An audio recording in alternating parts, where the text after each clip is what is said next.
శకరక శరరిబా, శకరక శరరిబా. దీని భావం ఎవరైనా మీలో చెప్పగలిగిన వారు ఉంటే గనక, అర్థం ఎవరైనా చెప్పగలిగిన వారు ఉంటే గనక స్వాగతిస్తున్నాం. మెసేజ్ అనంతరము ఆలోచన చేసుకుని చెప్పండి. నా దగ్గర జవాబు ఉంది. చెప్పగలిగిన వారికి చక్కటి బహుమానము ప్రకటించబడుతుంది. 1000 ఎన్నండి నవీన్ గారు? 116. 116 నేను ఇస్తాను, 1000 రూపాయలు నువ్వు ఇవ్వాలి. దాని స్తోత్రం. కాబట్టి చక్కటి బహుమానము సిద్ధపరచబడి ఉంది. కాబట్టి అతురపడండి. మీ దగ్గర ఫోన్లు కూడా ఉన్నాయి కాబట్టి వాడుకోవడానికి అవకాశం ఇస్తాను. గూగుల్లో కూడా సెర్చ్ చేసుకోండి. అంటే ఏంటండి ఫోన్లు అంటున్నారు అనుకోకండి, దీనికోసం ఇద్దాం, ఏముంది ఏమండి బాలాజీ గారు, ఇద్దాం, తప్పేముంది. శకరక శరరిబా. ఈనాటి వాక్యము లేదా దాని టైటిల్ ఇదే. ఇదొక భాషగా మనం వింటూ ఉంటాం, తెలుసుకుంటూ ఉంటాం, అదే చూస్తూ ఉంటాం. యావేలు ప్రవక్త ద్వారా చెప్పబడుతున్న మాట ఏమిటంటే, అంత్య దినముల యందు నేను మనుషులందరి మీద నా ఆత్మను కుమ్మరించేదనని అపోస్తుల కార్యాల్లో చెప్పబడుతున్న మాట యావేలు గ్రంథంలో కూడా కనబడుతుంది. 2వ అధ్యాయం. మరి మనం చూస్తే యావేలు గ్రంథంలో ఈ మాటలు కనబడుతూ ఉంటాయి. అయితే యావేలు ప్రవక్త ఏదైతే ప్రవచించి ఉన్నాడో పశ్చాత్తాపము గురించి, పరిశుద్ధాత్మ కుమ్మరింపు గురించి, రక్షణ గురించి, పిలుపు గురించి, విరోధులకు దేవుని యొక్క తీర్పు కోసము, ఈ విధముగా దేవుని ప్రజలకు అభయం ఇస్తూ ఏదైతే ప్రవచించి ఉన్నాడో అదే ప్రవచనాన్ని ఇక్కడ పేతురు వారు ప్రస్తావిస్తున్నారు. అంత్య దినముల యందు మనుషులందరి మీద ఏం కుమ్మరించబడుతుంది అంటే దేవుని యొక్క ఆత్మ కుమ్మరించబడుతూ ఉంటారు. దేవుని యొక్క ఆత్మ కుమ్మరింపు. ఈ కుమ్మరింపు కలిగినప్పుడు లేదా ఈ కుమ్మరింపులోకి వచ్చినప్పుడు ఏం జరుగుతుందంట? కుమారులను కుమార్తెలను, కేర్ఫుల్లీ రీడ్ ఇట్, జాగ్రత్తగా చదవండి. ఏం చేస్తారట? ప్రవచిస్తారు. యవనులకు ఏమొస్తుందటండి? దర్శనాలు వస్తాయి. వృద్ధులకు ఏమొస్తాయి? కళలు వస్తాయి. కళలు కొందరు. ఈ ఆత్మ కుమ్మరింపబడినప్పుడు ఇవి జరుగుతాయండి. కాబట్టి శ్రద్ధగా వాక్యాన్ని వినడానికి ప్రయత్నం చేయండి. జ్ఞాన వివేచనతో ఈ వాక్యము గ్రహించటానికి ప్రయత్నం చేయండి. ఒక కథలాగా మీకు చెప్పాలని కుదరదు. ఇదొక పాఠంలాగా మీకు చెప్పాలి. ఒక లెసన్ లాగా చెప్పడం కోసమే దేవుడు నన్ను ప్రేరేపిస్తున్నాడు. కాబట్టి ఈ ఆత్మ కుమ్మరింపు కలిగినప్పుడు జరిగేటటువంటి సంభవాలు లేదా జరిగేవి ఈ వచనం ద్వారా తెలియచేయబడుతోంది. ఇదే మాట యావేలు గ్రంథంలో కూడా రాయబడి ఉంది 2వ అధ్యాయంలో. కాబట్టి ప్రియ సహోదరుడా, సహోదరి, ఈ ఆత్మ కుమ్మరించబడినప్పుడు ప్రవచనాలు ప్రవచించబడతాయి. అంటే కుమార్తెలు, కుమారులు కూడా. అలాగే యవనులకు ఏమొస్తుందంటే దర్శనాలు వస్తాయి. వృద్ధులకి ఏమొస్తాయి అంటే కళలు వస్తాయి. ఈ విధమైనటువంటి ఆత్మ లీడ్ అనేది జరుగుతుంది మనుషులందరి మీద కూడా. దేవునికి ఆత్మ కుమ్మరించినప్పుడు నీవు నేను మినహాయింపేం కాదు, మనుషులందరి మీద ఈ ఆత్మ కుమ్మరించబడినప్పుడు ఇదే జరుగుతుంది. ఈ సంభవాలు జరుగుతాయి. ప్రియ సహోదరుడా, సహోదరి, ప్రవచిస్తారు అంటే ముందు జరగబోయేదాన్ని చెప్పడం, ప్రవచించడం. జరగబోయేదాన్ని చెప్పడం, ప్రవచించడం. కాబట్టి ఆత్మ ఎవరైతే లీడ్ చేస్తూ ఉంటారో వారు మాత్రమే దీన్ని చేయగలుగుతారు. ప్రియ సహోదరుడా, సహోదరి, ఈ శకరక శరరిబా అనే పదము మనం చాలాసార్లు వింటూ ఉంటాం. ఒకంత బిగ్గర స్వరంతో, ఒకంత గంభీర స్వరంతో మాట్లాడుతుంటారు. భాషలో మాట్లాడుతున్నారని చెప్తుంటారు. భాషలు మాట్లాడుతున్నారని చెప్తారు. ఏ భాషలవి? మనం అనే భాష ఏ భాష అండి? వాడిక భాషలు ఏమంటాం? మాతృభాష. ఈ శకరక శరరిభ మాతృభాష మంచిదే. మాతృభాష అనే పదం వాడారు, మంచి పదం. భాషల్లో ఒక భాష మాతృభాషే. మనం ఏదైతే మాట్లాడుతున్నామో అది మాతృభాషే. మరి ఈ శకరక శరరిభ అనేది మీ మాతృభాష. మీరు ఎప్పుడన్నా మీ ఉచ్చారణలో కానీ మాట్లాడే భాషల్లో కానీ ఎప్పుడైనా దీన్ని ప్రస్తావించారా? ప్రస్తావించలేదని అనుకుంటున్నాను. మీరు మీ సంభాషణలో, మీ ఫోన్ సంభాషణలో, ఎదుటి వారితో మాట్లాడేటప్పుడు, లేదా మందిరంలో మీ పాస్టర్ గారితో మాట్లాడినప్పుడు, తోటి విశ్వాసులతో మాట్లాడుతున్నప్పుడు ఎప్పుడైనా ఉచ్చరించారా? ఎప్పుడు బహుశా ఉచ్చరించి ఉండకపోవచ్చు. కాబట్టి ఇది మన మాతృభాషలో చేర్చబడింది ఈ పదము కనిక. కాబట్టి మాతృభాష అనే దాంట్లో దీనికి ఏమీ లేదు, చోటు లేదు. ఈనాడు ఈ మాట కోసం ఎందుకు నేను చెప్పాలని ఆశ, ప్రేరేపణ ఎందుకు కలిగి ఉన్నానంటే, చాలామంది రాంగ్ లీడ్ చేస్తున్నారు. మధ్యనే ఒక అతను చూసాం, ఎవరినో కొట్టమని, అత్యాత్నం చేయమని, దాన్ని షూట్ చేయమని, దాన్ని సోషల్ మీడియాలో పెట్టి సింపతి గెయిన్ చేస్తూ పాపులర్ అవుదామని, రాజకీయ లబ్ధి పొందామని ఒక వ్యక్తి ప్రయత్నం చేశాడు. మీ అందరికీ తెలుసు. ఈ వ్యక్తి టార్గెట్స్ ఏంటంటే పబ్లిసిటీ, అంటే బాగా అందరికీ తెలియాలి. ప్రభుత్వం మీదో, లేకపోతే అధికారుల మీదో, లేకపోతే మతపరమైనటువంటి విద్వేషాలను చూపిస్తూ తాను పాపులారిటీ పొందుకోవాలి. That is the meaning.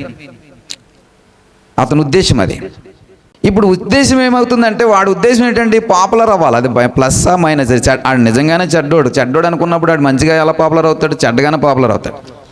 So దాన్ని మనం ఇంకేం చేస్తున్నామంటే ఇంకా చెడ్డగానే పాపులర్ చేస్తూ, ఇప్పుడు వాడు అనుకున్న లక్ష్యం ఏమైంది? నెరవేరింది. వాడు అవ్వాలనుకున్న పాపులర్ అంతే, మంచిగానే చెడ్డగానే కాదు. పాపులర్ అవ్వడం అనేది, ఇంకా చెప్పనా, మంచిగా జరిగి ఉంటే కూడా ఇంత పాపులర్ అయి ఉండేవాడు కాదేమో. ఇప్పుడు బాగా పాపులర్ అయ్యాడు. అందరికీ పేపర్లో సహితము, న్యూస్ పేపర్లో సహితము, ఈనాడు దగ్గర నుంచి, జ్యోతి దగ్గర నుంచి, సాక్షి దగ్గర నుండి అన్ని పేపర్లో కూడా ప్రస్తావన తీసుకొచ్చారు. అన్ని సోషల్ మీడియాలో ప్రస్తావన తీసుకొచ్చారు. అన్ని టీవీ ఛానల్లో చూపించారు. ఎంత పాపులర్ అయి ఉన్నాడు కదా, చూసారా?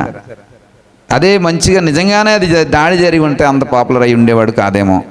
కాబట్టి ప్రియ సహోదరుడా, సహోదరి, ఇలాంటి సేవకులు, ఇలాంటి మనుషులు సొసైటీలో ఉన్నారు.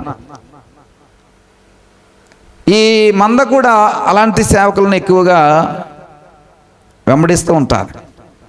వీడు నరకానికి పోతూ ఉంటాడు, వీడు వెనక ఉన్న మందని కూడా అతడు ఏం చేస్తుంటాడంటే నరకానికి తీసుకెళ్తుంటాడు. అయితే ఈ శకరక శరరిభ అనేటువంటి ఈ పదము లేదా ఈ భాష ఆత్మ కుమ్మరించబడినప్పుడు ఉచ్చరింపబడేది కాదు.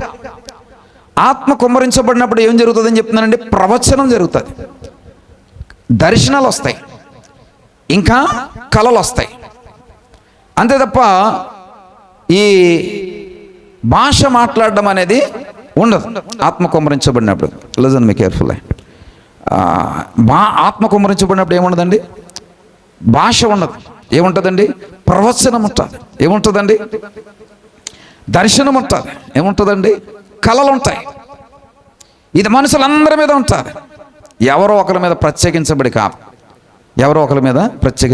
అందరి మీద దేవునికి ఆత్మ, మనుషులందరి మీద కూడా దేవుని ఆత్మ కుమ్మరించబడతారు. ప్రియ సహోదరుడా, సహోదరి, ఈ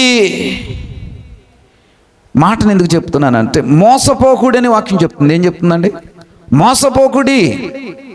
మనం ఏమవుతున్నామంటే ప్రతి విషయంలో కూడా మోసపోతున్నాం, ప్రతి విషయంలో కూడా గ్రహించలేకపోతున్నాం, ప్రతి విషయంలో కూడా దాన్ని నిజ నిర్ధారణ చేసుకోలేకపోతున్నాం. ప్రతి విషయంలో కూడా మనం ఏం చేస్తున్నామంటే నిజ నిర్ధారణ చేసుకోకుండా ప్రతి దాన్ని నమ్మేస్తూ మోసపోయే వారంగా ఉన్నాం. ఏది? క్రైస్తవ్యంలో నానా రకాలైనటువంటి వ్యక్తులు చూపిస్తున్నటువంటి దాన్ని నమ్మి మోసపోతూ ఉంటాం. నేను మోసపోవడం అనేది వేరు. నేను ఇలాంటి భాషలు ఇలాంటి మోసాలను చూసి మోసపోను. ఎవరిని చూసి మోసపోతానంటే మనుషుల యొక్క దీన స్థితిని చూసి మోసపోతూ ఉంటాను. మనుషులు నాకు కడుబీదను నేను, లేదా నా పరిస్థితి ఇది, నన్ను ఆదుకోండి అంటే దాన్ని చూసి మోసపోతాను, దాన్ని చూసి జాలి పడతాను, దాన్ని చూసి మోసపోతూ ఉంటాను. నాకు ఈ కథ ఒకటి గుర్తొస్తుంది. మన ఒక కథ, ఏం కథ అది, నాన్న పులి కథ అని ఒక ఆయన దాన్ని ఒక క్లిప్లో పెట్టారు, మూవీలో పెట్టారు దాన్ని. ఆ కొడుకు అడుగుతాడు, ఎన్నిసార్లు మోసపోతావు డాడీ, ఎన్నిసార్లు నువ్వు మోసపోతావు డాడీ అని అడుగుతాడు. అప్పుడు ఈ డాడీ చెప్తాడు ఏంటంటే, మేక కాదు, పులి కదనా, ఆవు పులినా. కొడుకు ఏం చేస్తుంటాడంటే ఆవును కాస్తూ ఉంటాడు, పులి డాడీ దానికి కొడుకు అప్పచెప్పి అక్కడ పని చేసుకుంటూ ఉంటాడు. ఇలాగ నాన్న ఏడిపించాలని కొడుకు ఏం చేస్తుంటాడంటే నాన్న పులి అంటుంటే పాపం డాడీ ఏం చేస్తే పరిగెట్టుకుని వస్తూ ఉంటాడు. వస్తే ఏముండదు, పులి ఉండదు. నువ్వు ఎటరీ నన్ను నేర్పిస్తావని చెప్పి మళ్ళీ వెళ్ళిపోతాడు, పని చేసుకుంటాడు. మళ్ళీ కొంచెం అయిన తర్వాత కొడుకు ఏం చేస్తాడు, డాడీ నేర్పించాలని, మా వాడు అట్లా ఏడిపించాలని ఏం చేస్తాడు, మళ్ళీ వెళుతాడు డాడీ మళ్ళీ వస్తాడు. మూడోసారి వస్తాడు, నాలుగోసారి వస్తాడు, ఐదోసారి రాడు. ఈసారి పులి అని అరిస్తే డాడీ రాడు. కానీ పులి నిజంగానే వచ్చింది. అప్పుడు నిజంగానే వచ్చింది, కొడుకుని ఎత్తిపోయింది. ఆవును వదిలేసింది, ఎవరిని ఎత్తిపోయిందండి, కొడుకు. ఈ తండ్రి క్యారెక్టర్ వేసినటువంటి వ్యక్తి అంటాడు, ఈ ఐదోసారి కూడా వచ్చుండుంటే మహా అయితే ఏమవుతుంది, కొడుకు బ్రతికేవాడు కదా అంటాడు. మహా అయితే ఏమవుద్దండి, కొడుకు ప్రాణంతో ఉండేవాడు కదా. కాబట్టి నేను ఇన్నిసార్లు మోసపోవడానికి గల కారణం ఏమిటంటే, నేను చేసే సహాయం నిజమైనటువంటి వ్యక్తికి ఎవరికైనా మిస్ అవుతానేమో అనేటువంటి ఉద్దేశంతో, అవసరమైన వారికి నిజంగా నేను చేయలేకపోతానేమో అనే ఉద్దేశంతో ఇన్నిసార్లు మోసపోతూనే వస్తాను, ఇన్నిసార్లు కూడా మోసపోతూనే ఉంటాను. కాబట్టి ప్రియ సహోదరుడు, సహోదరి, ఆయనను ఆ తండ్రి అంటాడు, ఆ తండ్రి క్యారెక్టర్ వేసిన అతని వ్యక్తి అంటే అతనితో ఈ డైరెక్టర్ చెప్పించిన డైలాగ్ అది నాకు చాలా కనెక్ట్ అవుతుంది. అది ఏంట డైలాగ్ అంటే, ఆ ఐదోసారి కూడా వచ్చి ఉంటుంటే మహా అయితే ఏమవుతుంది, కొడుకు దొక్కేవాడు కదా అంటాడు. ప్రియ సహోదరుడు, సహోదరి, అలాంటి మోసం అయితే పర్లేదు, కానీ ఇలాంటి ఆధ్యాత్మికమైనటువంటి కోణములో మోసపరుస్తున్న వారిని చూసి మోసపోకూడని వాక్యం చెప్తోంది కదా. మనం ఎందుకు మోసపోతూ ఉన్నాం? ప్రియ సహోదరుడా, ఆది కాండంలో మొదటి ప్రస్తావన భాష గురించి ఉంది. 10వ అధ్యాయం 5వ వచనంలో భాష గురించి రాయబడింది. ఏమిటి ఆ భాష? వారి వారి జాతులు వారి వారి భాషల ప్రకారం అని రాయబడింది. ఏమండి, వారి వారి భాషల ప్రకారము వారు విభాగించబడ్డారట. గమనించండి, 11వ అధ్యాయం 1వ వచనం చూసేటప్పటికి భూమి అందంతటా ఒక భాష ఒక పలుకు ఉందంట. ఒక భాష ఒక పలుకు. 10వ అధ్యాయం ఉందండి, 11వ అధ్యాయం ఉందా? 10వ అధ్యాయమే ముందు. 10వ అధ్యాయంలో ఏం రాయబడింది? వారి వారి భాషలు. అంటే అప్పటికేమున్నాయి? వారి వారి భాషలు ఉన్నాయి. మరి 11వ అధ్యాయం దగ్గరకు వచ్చేటప్పటికి ఏమంటున్నాడు? ఒకటే భాష ఒకటే పలుకు. ఏది రైట్, ఏది రాంగ్? 11వ అధ్యాయం దగ్గరకు వచ్చినప్పుడు వాక్యం చెప్తోంది ఒకటే భాష ఒకటే పలుకు.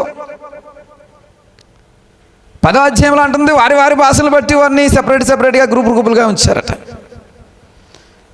దీన్ని కొంత విశ్లేషణాత్మకమైనటువంటి వాక్యంలోకి ధ్యానించడం కోసం హెబ్రీ బైబిల్లోకి వెళ్తే, ఒకటే భాష కానీ యాస వేరు.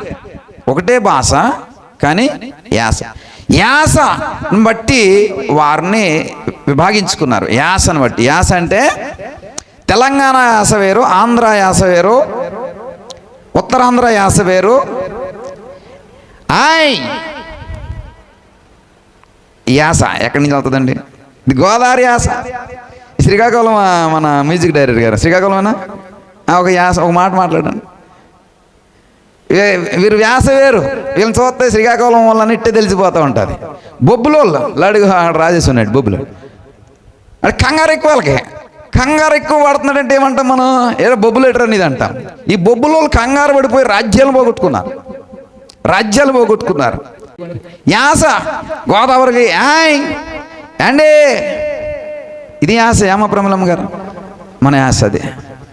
రాయలసీమ వెళ్ళినప్పటికీ ఇందిరాబాయ్, తెలంగాణ వెళ్ళినప్పటికీ ఇందిరాబాయ్ అంటే ఆ టైప్ ఆఫ్ యాస ఉంటుంది. రాయలసీమలో ఉన్నప్పటికీ ఒక్కొక్క రకమైనటువంటి యాస ఉంటుంది. అయితే ఈ యాసలను బట్టి వీరు విభాగించారు, కానీ భాష ఒకటే, పలుకు ఒకటే. మన దగ్గరకు వచ్చినప్పటికీ ఆడపిల్ల అమ్మాయి అంటాం, అడిగి వెళ్ళినప్పటికీ పిల్ల అంటాం. ఈ పిల్లని చూడండి, ఆ పిల్లని చూడండి అంటాం. నేను ఒకసారి అలాగే పిల్లని చూడండి హైదరాబాద్ నుండి వచ్చి ఒక పాస్టర్ గారు బాప్తిజం ఏమని ప్రార్థన చేశారు.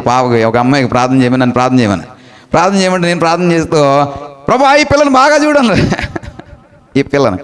అందరూ ఒక పట్టాన్ని నన్ను క్వశ్చన్ మార్క్గా చూశారు. ఏంటంటే ఇక్కడ పిల్ల అంటే కొంచెం గౌరవప్రదంగా చూడరు కదా, ఇక్కడ అమ్మాయి అనాలి, లేదా ఈ సిస్టర్ని చూడండి, లేకపోతే ఈ తల్లిని చూడండి, ఇది ఇక్కడ ఈ గౌరవం వచ్చిన. అక్కడికి వచ్చేటప్పటికి పిల్ల అనేది తెలంగాణ.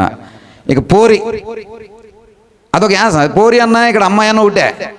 మన ఇక్కడ ఒరే ఆ పోరిని పిల్లరా అన్నాం అనుకో, మనకి వాళ్ళు కోపం వచ్చేది. ఎందుకని నన్ను పోరి అంటావా అంటే, పోరి అంటే ఇక్కడ ఒక చెడు అభిప్రాయం ఉంది. యాస, ఈ తెలంగాణ యాస ప్రకారం పోరి అనేది వారికి అమ్మాయి కింద లెక్క. ఆ పోరి పోతుందిరా పిల్లరా అంటారు. సో యాస. కాబట్టి యాసను బట్టి వారిని గ్రూపులుగా డివైడ్ చేశారు. కానీ భాష ఒకటే, భావం ఒకటే, యాస మాత్రం వేరు. కుళాయి దగ్గరికి వెళ్ళరా అంటే మన దగ్గర, అక్కడికి వెళ్తే నల్ల దగ్గరికి వెళ్ళరా అంటారు. నల్ల అంటున్నాడేటరా అనిపిస్తుంది అర్థం కాకపోతే. ఎక్కడ కుళాయి దగ్గరికి వెళ్ళమని, ఒరే అది కట్టేరా అన్నాం అనుకో, ఆడి తాడు ఎక్కడ ఉందని చూస్తాడు. మనం ఏమంటాం, ఆ ఫ్యాన్ని ఆఫ్ చేయండి అని చెప్పడానికి మనం ఏమంటాం, ఫ్యాన్ కట్టేయండి అంటాం. తెలంగాణ దగ్గరికి వెళ్ళి అలాగ అన్నాం అనుకో, తాడు ఎక్కడ ఉందిరా అని చూస్తాడు, దీన్ని కట్టేయాలరా అని చూస్తాడు. వాడి దగ్గర ఏమన్నా ఫ్యాన్ బంద్ చేయనాలా, ఫ్యాను బంద్ చేయనాలా. ఇది యాస. ప్రియ సహోదరుడు, ఇది ఎందుకు చెప్తున్నానంటే మీకు అర్థం కావాలా. అక్కడ ఆ 5లో భాష ఒకటే, భావం ఒకటే, యాస మాత్రం వేరు. గ్రూపులు అయ్యారు. 11వ అధ్యాయం దగ్గరికి వచ్చినప్పటికీ పలుకు అంటే ఒకటే భాష, ఒకటే పలుకు, ఒకటే విధానం. అయితే దాని యాస అంటే మాట్లాడే విధానం వేరు. వీళ్ళందరూ కలిసి ఒక టవర్ కట్టాలనుకున్నారు. బాబెల్ టవర్ కట్టాలనుకున్నారు. ఆ టవర్ కడుతున్నప్పుడు ఆ టవరు ఒకసారి చూద్దాం. ఆదికాండము 11వ అధ్యాయం. దాన్ని దేవుడే చూడాలని వచ్చాడట. ఎంత గొప్పగా ఆ టవర్ చూడండి. 11వ అధ్యాయం 5వ వచనంలో ఉంటుంది, యెహోవా నరుల కుమారులు కట్టిన పట్టణమును గోపురమును చూడ. అంత గొప్ప గోపురం. దేవుడే నరుల యొక్క కుమారులు కడుతున్నటువంటి పట్టణాన్ని, గోపురాన్ని చూసేద్దాం ఎంత గొప్ప, అంత అంటే దేవుణ్ణే కదిలించి వేసింది. దేవుణ్ణే కదిలించినటువంటి గొప్ప టవర్ని వారు కట్టేటువంటి ఆలోచన. ఈ క్రమంలో దేవుడు అక్కడ భాషలను తారుమారు చేశాడు. ఏం చేశాడండి? భాషలను తారుమారు చేశాడు. ఒకటిగా ఉన్నటువంటి భాష ఇప్పుడు ఏమైందంటే వేరు అయిపోయింది. ఇప్పుడు ఒక వర్గం వారు తెలుగు మాట్లాడుతున్నారు, ఒక వర్గం వారు తమిళ్ మాట్లాడుతున్నారు, ఒక వర్గం వారు కర్ణాటక మాట్లాడుతున్నారు, కన్నడం, మలయాళం. ఏ రాష్ట్రం? కేరళ, ఒడిశా మాట్లాడుతున్నారు ఒక వర్గం వారు, ఒడిశా భాష. ఒక వర్గం వారు హిందీ మాట్లాడుతూ ఉన్నారు, ఒక వర్గం వారు మరాఠీ మాట్లాడుతున్నారు, ఒక వర్గం వారు అస్సాం మాట్లాడుతున్నారు, ఒక వర్గం వారు బెంగాలీ మాట్లాడుతున్నారు. ఇప్పుడు అయిపోయిందంటే తెలుగు మాట్లాడేవాడికి తమిళ్ మాట్లాడేవాడు ఏమవుతాడంటే అన్యుడు అవుతాడు. ఏమవుతాడండి? అన్యుడు అవుతాడు. వాడి భాష వీడికి ఏ భాష అంటే అన్య భాష. వీడి మాతృభాష ఏంటంటే తెలుగు, కానీ అన్య భాష ఏమిటంటే తమిళ్. అన్య భాష ఏంటంటే మలయాళం. వాడికి మాతృభాష ఏంటి? మలయాళం. వాడికి అన్య భాష ఏంటి? తెలుగు. కాబట్టి వీళ్ళ యొక్క భాషలన్నీ కూడా తారుమారు చేశాడు దేవుడు, ఒకరి భాష ఒకరికి అన్య భాష అవడానికి. ఈ నిమ్రోదు సారథ్యంలో జరుగుతున్నటువంటి ఈ యొక్క కట్టడం యొక్క నిర్మాణము ఆగిపోయింది. ఈ భాషను బట్టి వారు సెపరేట్ చేయబడ్డారు. ఒకరి భాష ఒకరికి అర్థం కానటువంటి పరిస్థితుల్లో వారి మధ్యన ఐక్యత చెడి, కమ్యూనికేషన్ కుదరక, ఇప్పుడులాగా గూగుల్ లేదు అంటే ఒక మాట కొట్టి దీని మీనింగ్ తెలుగులో అని కొడితే వచ్చేస్తుంది కదా, అలాగప్పుడు లేదు. లేకపోతే వాళ్ళు మనకన్నా తెలుగుని వాళ్ళు, దేవుడిని కిందకి రప్పించిన వాళ్ళు గూగుల్లో సెర్చ్ చేయలేరా? ఈజీగా సెర్చ్ చేస్తారు. కదా, మా పక్కోడు మాట్లాడే మాట ఏంటని. కాబట్టి అప్పటికి ఈ సిస్టమ్ లేదు కాబట్టి, ఆక్స్ఫర్డ్ డిక్షనరీ లేవు కాబట్టి అప్పుడు కుదరలే. దాంతో కట్టడ నిర్మాణము మధ్యలోనే ఆగిపోయింది. ఇప్పుడు భాషలు మాత్రం అభివృద్ధి చెందాయి. ఏం అభివృద్ధి చెందాయండి? భాషలు అభివృద్ధి చెందాయి. వారి వర్గం నుండి వచ్చిన వారు అదే భాష మాట్లాడుతున్నారు, వారికి పుట్టినటువంటి బిడ్డలు అదే భాష మాట్లాడుతున్నారు, వారి తర్వాత వచ్చే సంతానాలు కూడా భాష అలాగ వర్ధిల్లుతూ వస్తారు. ఇప్పుడు ప్రపంచం మొత్తం అంతా ఎన్ని భాషలు ఉన్నాయి చెప్పగలరు ఎవరన్నా? ఈ మధ్యనే పెన్నలు ఇట్టారు ఇక్కడ, దేవుని స్తోత్రం, మా పాస్టమ్ గారు చెప్తే సుమారుగా దగ్గరగా కరెక్ట్గా 1-2 అని కాకుండా దగ్గర చెప్పండి పోను. ఏమండి ఐజాక్ మాస్టర్ గారు, ఎన్ని భాషలు ఉంటాయి? 250. దేవుని స్తోత్రం. అలాగే ఎవరన్నా నోరెప్పండిరా. ఇప్పుడేమో కొట్టేస్తాం తిట్టేస్తామా? ఇదేమైనా రికార్డ్ అవుతుందా?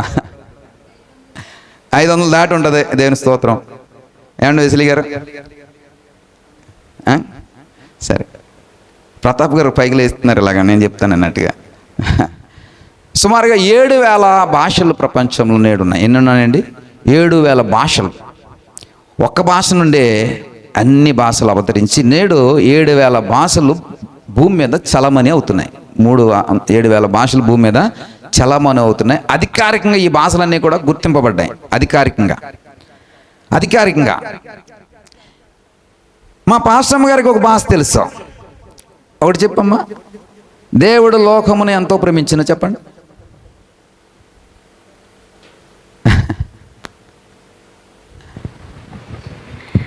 కదే కవు కడు కలో కక కము కను కయేకంతో కప్రే కమే కంచెకను. ఇప్పుడు నేను చెప్పేసాను కాబట్టి దీని భావం మీకు తెలిసిపోయింది, కానీ మామూలుగా అయితే మీకు ఈ భావం తెలుసు కదా. ఏమండి వెసిలి గారు? తెలీదు. Very good. ఏమండి నవీన్ గారు? తెలీదు. అమ్మ సరస్వతి గారు? తెలియదు. ఇది ఏ భాష అంటే కా భాష. అంటే ప్రతి అక్షరం ముందు కా పెడుతూ చదవాలా. గా పెడితే గా భాష అవుతుంది, మరొకటి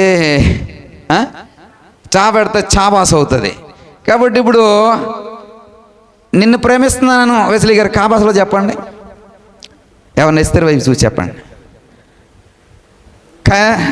కనే భాష చెప్తున్నారు. కవి కొట్టేయండి. కాబట్టి ఈ కా భాష యొక్క అర్థము మనకి, నేను ఆవిడతో ఉన్నాను కాబట్టి నాకు తెలుసు, లేకపోతే తెలీదు. యాక్చువల్లీ నేను ముందే చెప్పేశాను కాబట్టి. ఇప్పుడు ఆవిడ ఇంకోటి చెప్తారు, నీకు వచ్చింది ఒకటి చెప్పండి కా భాషలో. మేము ట్రై చేస్తాం. మనం అందరు చిన్న చెప్పు, పెద్ద సెంటెన్స్ కాకుండా.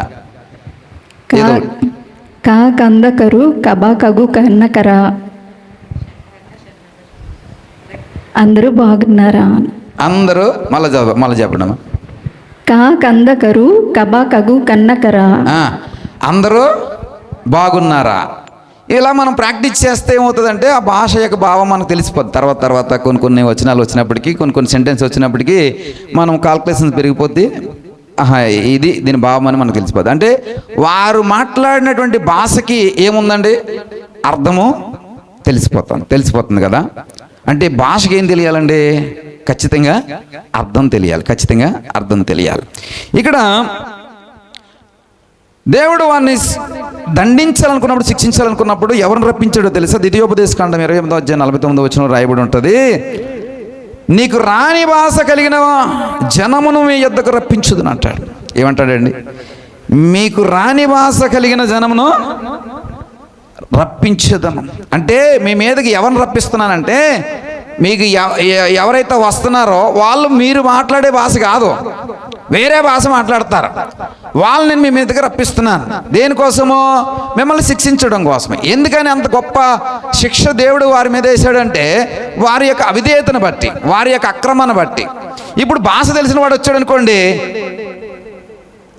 నా వైపు చూసేయండి. భాష తెలిసిన వాడు వచ్చాడు అనుకోండి, వాడు కొట్టేద్దామని వస్తుంటే మనం ఏమంటాం? ఎవరెవరు క్షమించరా అని అడిగేస్తాం కదా. క్షమించండి అని అడుగుతామా? అప్పుడు మన భాష ఆడికి అర్థమవుతుంది కదా. అర్థమవుతే ఏం చేస్తాడు? అరే ఇటు క్షమించమని అడుగుతున్నాడు కదా, ఫోన్లో క్షమించేద్దాంలే పాపం అని చెప్పేసి మనం క్షమించేద్దాం. ఇప్పుడు రాని మన భాష యొక్క భావం తెలియని వాడు వచ్చి మనం కొడుతున్నాడు అనుకోండి, అప్పుడు క్షమించండి అన్నాను అనుకోండి, ఆడికి ఇంకా కోపం వచ్చింది, ఇదేడు నన్ను తిడుతున్నాడు. కాబట్టి కొట్టడం కంటే కూడా డబల్ కొడతాడు. ఓడి కొడదాం అనుకున్నాడు, ఏం చేస్తాడు? రెండు కొడతాడు. దేవుడు అంత కోపంతో శిక్షించాలనుకున్నాడు ఏంటంటే అవిధేయులైనటువంటి జనాంగము ఇజ్రాయేలీయుల్ని.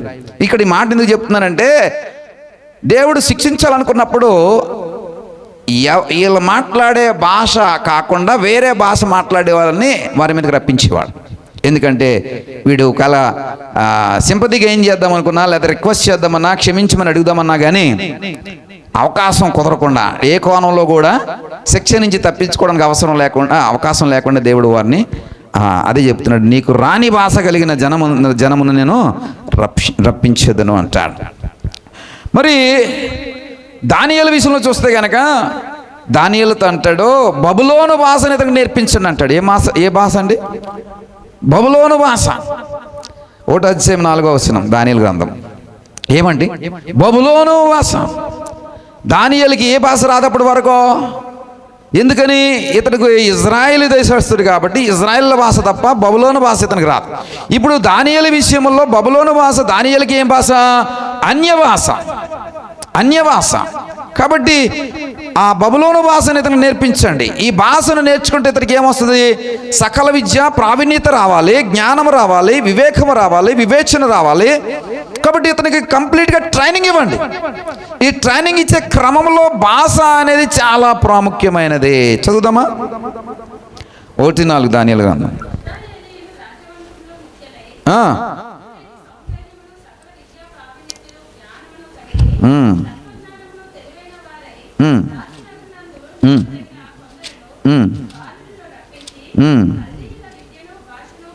చూడండి, కల్దీయుల విద్యను,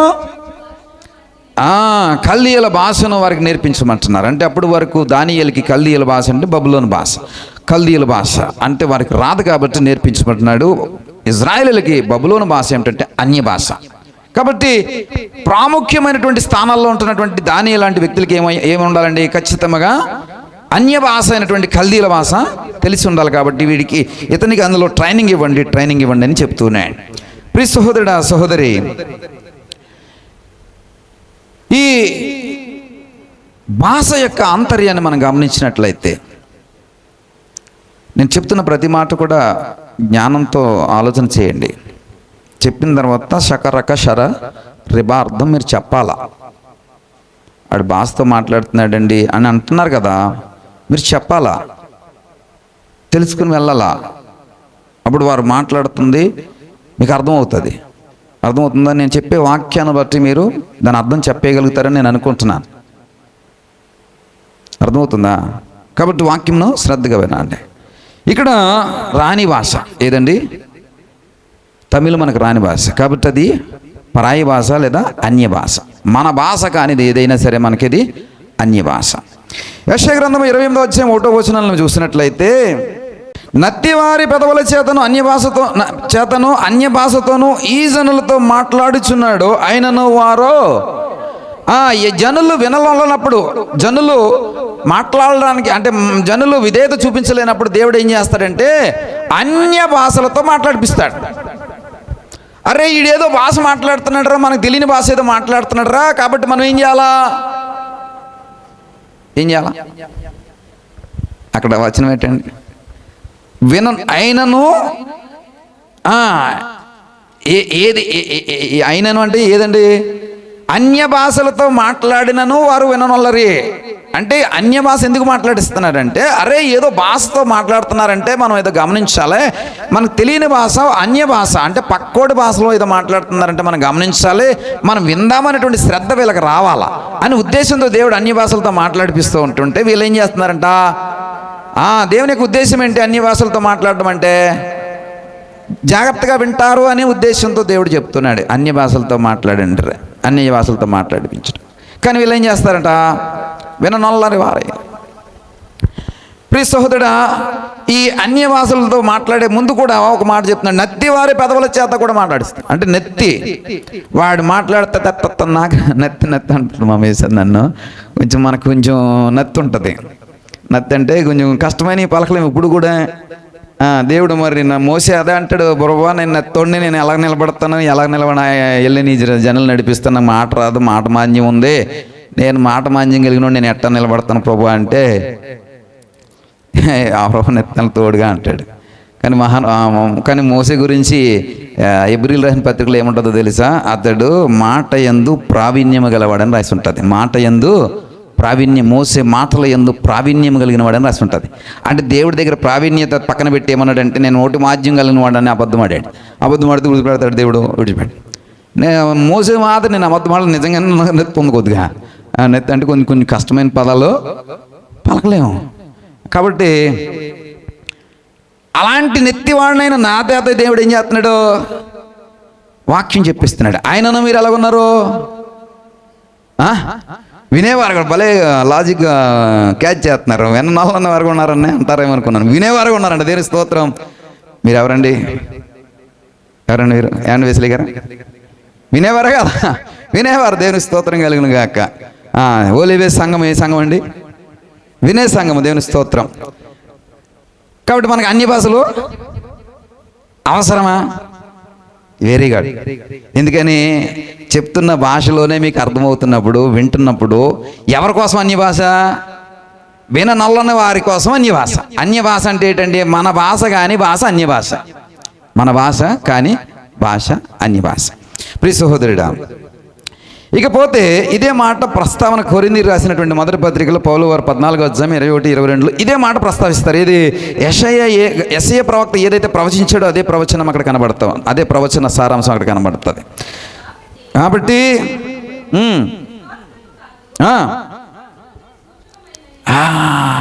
భాషలు అంటాయి ఎవరికట్టండి? మీకు అవసరం అది? వినండి నా వైపు.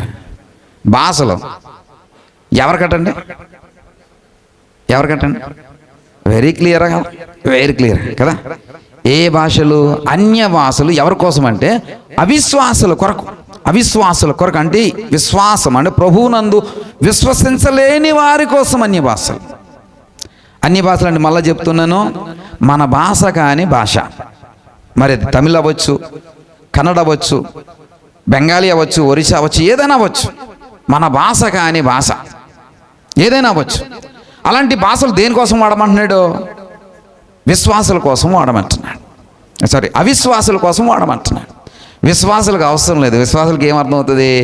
మాతృభాష వాడుక భాషలో చెప్తే అర్థమవుతుంది. దేవుని స్తోత్రం. మీ అందరికీ నా వాక్య పరిచర్య అర్థమవుతుంది కదా. ఇదే భాష, మాతృభాష, వాడుక భాష, రెగ్యులర్ భాష. కాబట్టి అవిశ్వాసులు అయినటువంటి వారికి మాత్రమే భాషలు వాడమంటున్నాడు. అది కూడా అన్య భాష. అంటే మన భాష కాకుండా ఇంకో భాష వాడడానికి ప్రయత్నం చేయండి అనే ఉద్దేశంతో పౌలు వారు అక్కడ చెప్తున్నారు. ప్రియ సహోదరుడు, ఆ సహోదరి, ఇక లేఖనాల్లోకి వెళ్దాం. అన్నిటికీ మించి వాక్యంలోకి వెళ్దాం. ఎందుకనంటే ఈ అర్థం మీకు తెలియాలి కదా. ఇప్పుడు మీకు అర్థమైందా? అన్య భాష అంటే ఏంటి అర్థమైంది? ఇప్పుడు వరకు ఒకటే భాష, దాని నుంచి దేవుడు డివైడ్ చేస్తాడు. ఇప్పుడు వాడిది వీడికి అన్య భాష, వీడిది వాడికి అన్య భాష. అంటే వాడు మాట్లాడుకుంటే అర్థమవుతుంది, వాడు మాట్లాడుకుంటే అర్థం కాదు. వాడికి వాడు స్వభాష, వీడికి వీడు అన్య భాష. ఇప్పుడు అపోస్తల కార్యాలు 2వ అధ్యాయంలోకి వెళ్దాం. ఇక ఆ అధ్యాయం నుంచి ఎక్కడికి పోకుండా చాలాసేపు అప్పుడప్పుడు చెప్తాను బయటికి వెళ్తురు కానీ. బయటకంటే ఈ డోర్ తీసిన బయటికి కాదు, రెఫరెన్స్లో బయటికి వెళ్తురు కానీ. దేనికి స్తోత్రం కలిగిన గాక.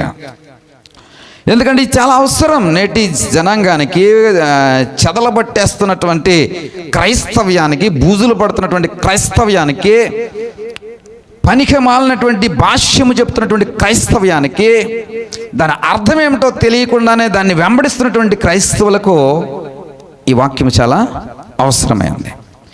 ఒక పెంతెకొస్తు దినం వచ్చింది, మన కోతకాల పండుగ వచ్చింది. కోతకాల పండుగలో అరిసిన ఏం చేసిందట?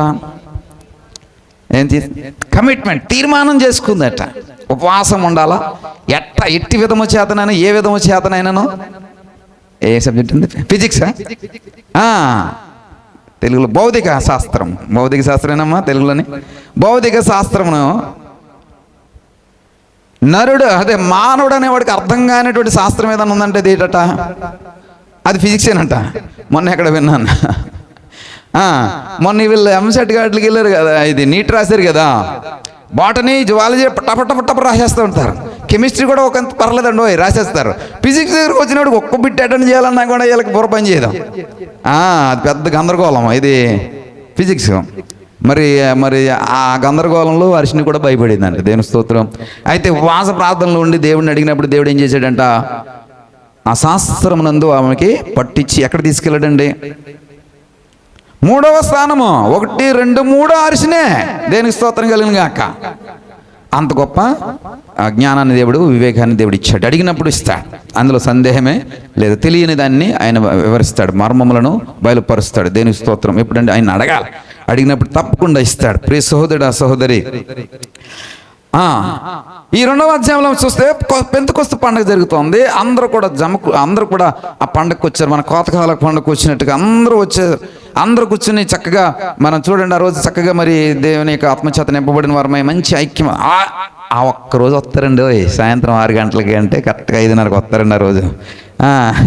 మిగతా ఎప్పుడు కొంచెం అటు ఇటు ఉంటుందేమో, కానీ కోతకాల పండుగకి ఏమన్నా విను. ఈసారి అంతకుముందు నవీన్ రాలేదు, కానీ మొన్న వచ్చాడు. ప్రమేళ మరి పట్టెట్టి తీసుకొచ్చినట్టు ఉంది. దేని స్తోత్రం. కరెక్ట్గా 5:30, 5:45కి మస్ట్గా ఉంటారు. దేని స్తోత్రం. ఎందుకని అది పండగ, కోతకాల పండుగ. ఇక్కడ పెంతెకొస్తు పండగకి మన మాదిరి అందరూ కూడా చేరుకుని ఆ పండుగ ఆచరించడానికి వచ్చినప్పుడు ఒక్కసారిగా బలమైనటువంటి గాలి ఒకటి వీచినట్టుగా మనం చూస్తాం. అది అందరి మీదకి వీచినట్టుగా చూస్తున్నాం.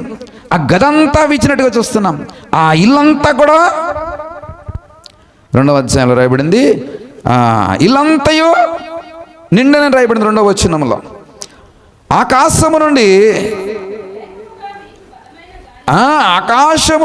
చదవండి. వేగముగా వీచు బలమైన గాలి ఒకటి, ఒక ధ్వని, గాలి వంటి ఒక ధ్వని ఆకాశము నుండి అకస్మాత్తుగా వారు కూర్చుండి ఉన్న ఇల్లంతయు ఏమైందంట, ఆకాశము నుండి బలమైనటువంటి గాలి వీస్తున్నట్టుగా ఒక శబ్దం వచ్చి ఇల్లంతా కూడా నిండిపోయినటువంటి పరిస్థితులు.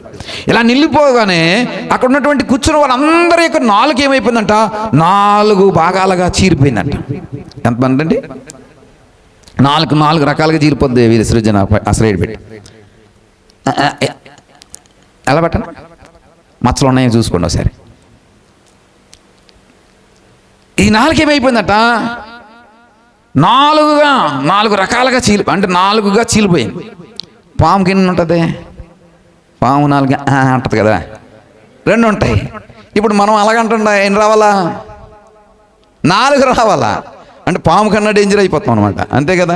పాముకి 2, ఇక్కడ ఉన్నటువంటి వారికి ఎన్ని వచ్చినాయండి, 4 వచ్చాయి.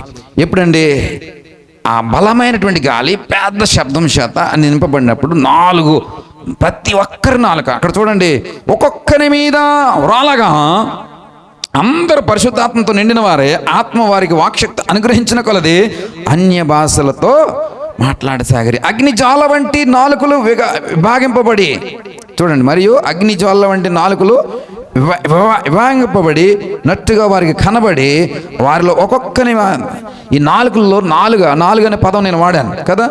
ఇది ఇంగ్లీష్ బైబిల్లో రాయబడింది. 4 అంటే 4 టంగ్స్ కింద డివైడ్ చేయబడింది అని. ఈ 4 నాలుగులు కూడా ఏమైపోయినాయి అంటే అగ్ని జ్వాలల చేత నింపబడ్డాయి. అలాగ వస్తే చాలా ఏమైపోతుందండి, అగ్ని భగభగవానం అంటున్నటువంటి అగ్ని మంట అక్కడ కనబడతాం. ఎప్పుడైతే ఆత్మచేత నింపబడ్డారో వీళ్ళందరూ కూడా ఏం మాట్లాడుతున్నారట, వాక్శక్తి అనుగ్రహించిన కొలది ఏం మాట్లాడుతున్నారంట, అన్య భాషలతో మాట్లాడుతున్నారంట. ఆ కాలమున ఆకాశము క్రింద నుండి ప్రతి జనముల నుండి వచ్చిన భక్తిగల యూదులు యెరూషలేములో కాపురముండిరి. ఈ శబ్దము కలుగగా జనులు గుంపులుగా కూడి వచ్చి ప్రతి మనుష్యుడు తన స్వభాషతో వారు మాట్లాడుట విని కలవరపడిరి. చూడండి, ఈ శబ్దము కలుగగా జనులందరూ కూడా ఇప్పుడు ఏమయ్యారంట, గుంపులుగా కూడి వచ్చారు. ప్రతి మనుష్యుడు తన చూడండి ఇక్కడ పెంతెకొస్తు పండుగ అవుతుంది. ఆయా ప్రాంతాల నుండి, ఆయా దేశాల నుండి జనులు వచ్చారు. జనులు వచ్చినప్పుడు ఆ గదిలో, ఆ ఇంట్లో ఉన్నప్పుడు ఒక బలమైనటువంటి గాలి వీచినట్టుగా పెద్ద శబ్దం వచ్చింది. శబ్దం వచ్చినప్పుడు వారందరికీ ఏమవుతుందని పరిశుద్ధాత్మ కుమ్మరించబడింది. ప్రతి ఒక్కడు కూడా వాక్శక్తిని బట్టి, వారికి ఇవ్వబడుతున్నటువంటి ఆ పరిశుద్ధాత్మ నడిపింపుని బట్టి, లీడ్ని బట్టి ప్రతి ఒక్కడు కూడా అన్య భాషల్లో మాట్లాడుతున్నాడు.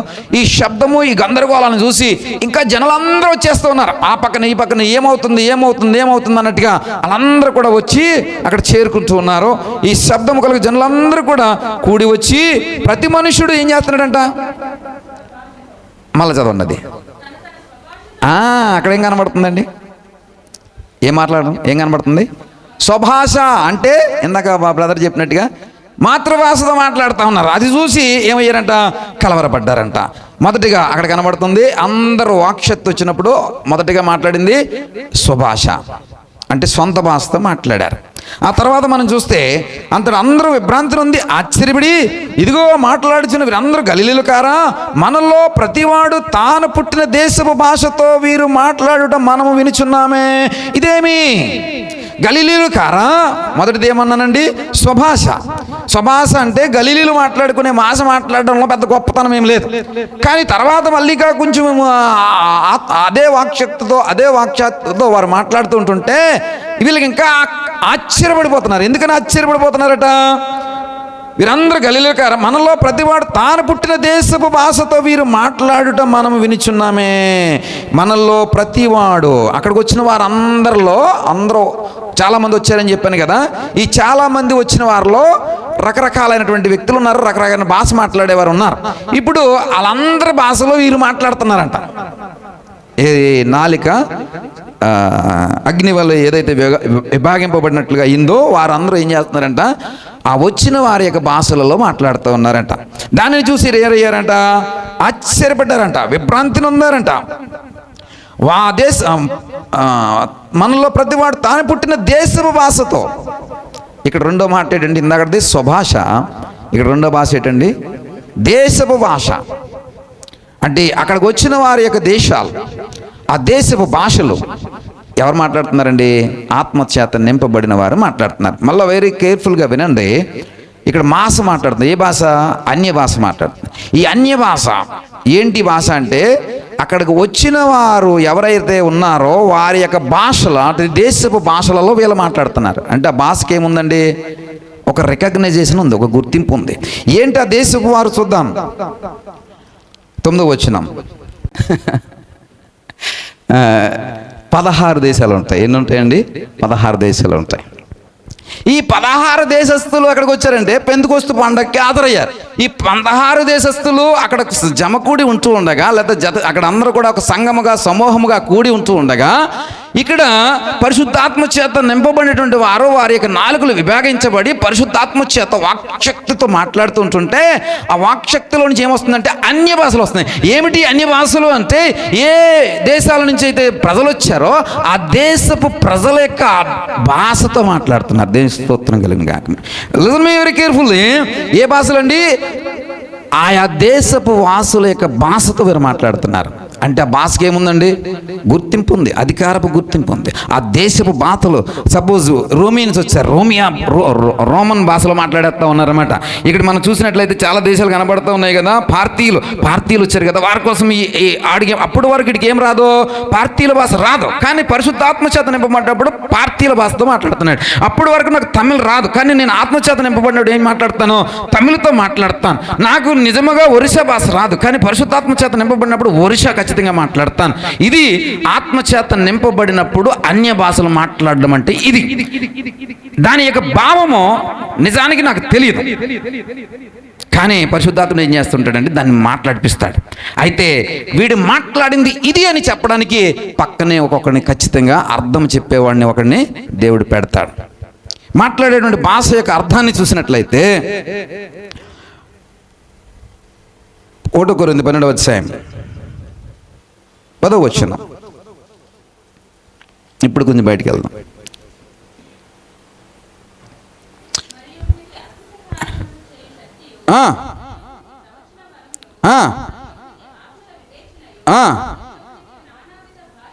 మరొకనికి నానా విధములైన భాషను. చూసారా, ఒకడికేమో నానా విధములైన భాష మాట్లాడేటువంటి వరం ఇస్తాడు, కానీ ఇంకొకటికి ఏమిస్తాడండి? ఆ భాషల యొక్క అర్థము చెప్పేటటువంటి వరం ఇస్తాడు. ఇప్పుడు ఈ భాష యొక్క అర్థము తెలియకపోతే వాడు మాట్లాడినటువంటి భాషకి ఏమన్నా లాభం ఉందండి? లేదు కదా. 14వ అధ్యాయం 1 కొరింథీ అక్కడ రాయబడి ఉంటుంది ఏంటంటే, పిల్లన 7వ వచనంలో 14వ అధ్యాయం 1 కొరింథీ 14.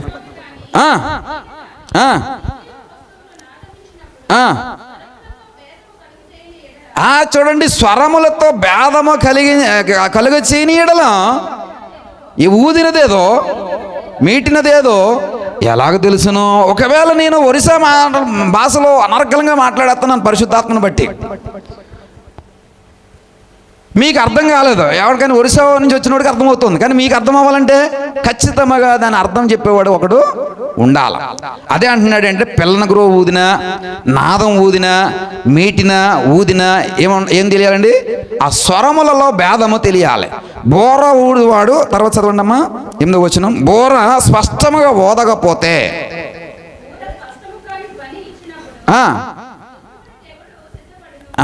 బోర స్పష్టముగా ధ్వని ఇవ్వనప్పుడు అనుకుంటా,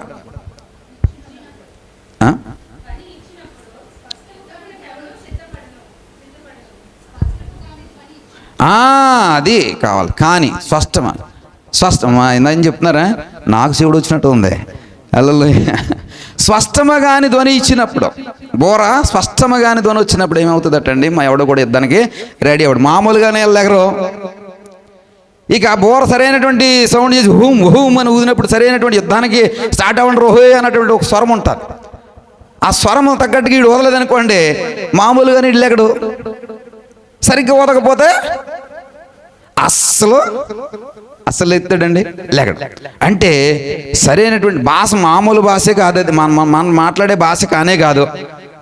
అలాంటిది ఏదో అన్య భాషల్లో వీడు మాట్లాడేస్తూ ఉన్నప్పుడు దాని యొక్క అర్థం చెప్పలేకపోతే ఆ భాష యొక్క వాడు మాట్లాడిన దానికి అర్థము పరమార్థం ఏమైనా ఉంటుందండి?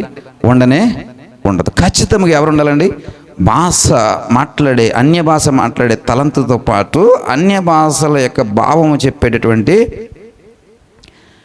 వరమ కలిగిన వాడు కూడా ఉండాలి. ప్రియ సహోదరుడా, సహోదరి, ఇక్కడ మళ్ళీ అపోస్తుల కార్యాలకు వస్తే అక్కడ రాయబడినటువంటి అనేక మాటలు చూస్తే, వీరు మన భాషలతో దేవుని గొప్ప కార్యములు వివరించుట వినిచున్నామని చెప్పుకునిరి. అందరూ విభ్రాంతి నుండి ఎటు తోచక ఇది ఏమోగును అని ఒకరితో ఒకడు చెప్పుకునిరి.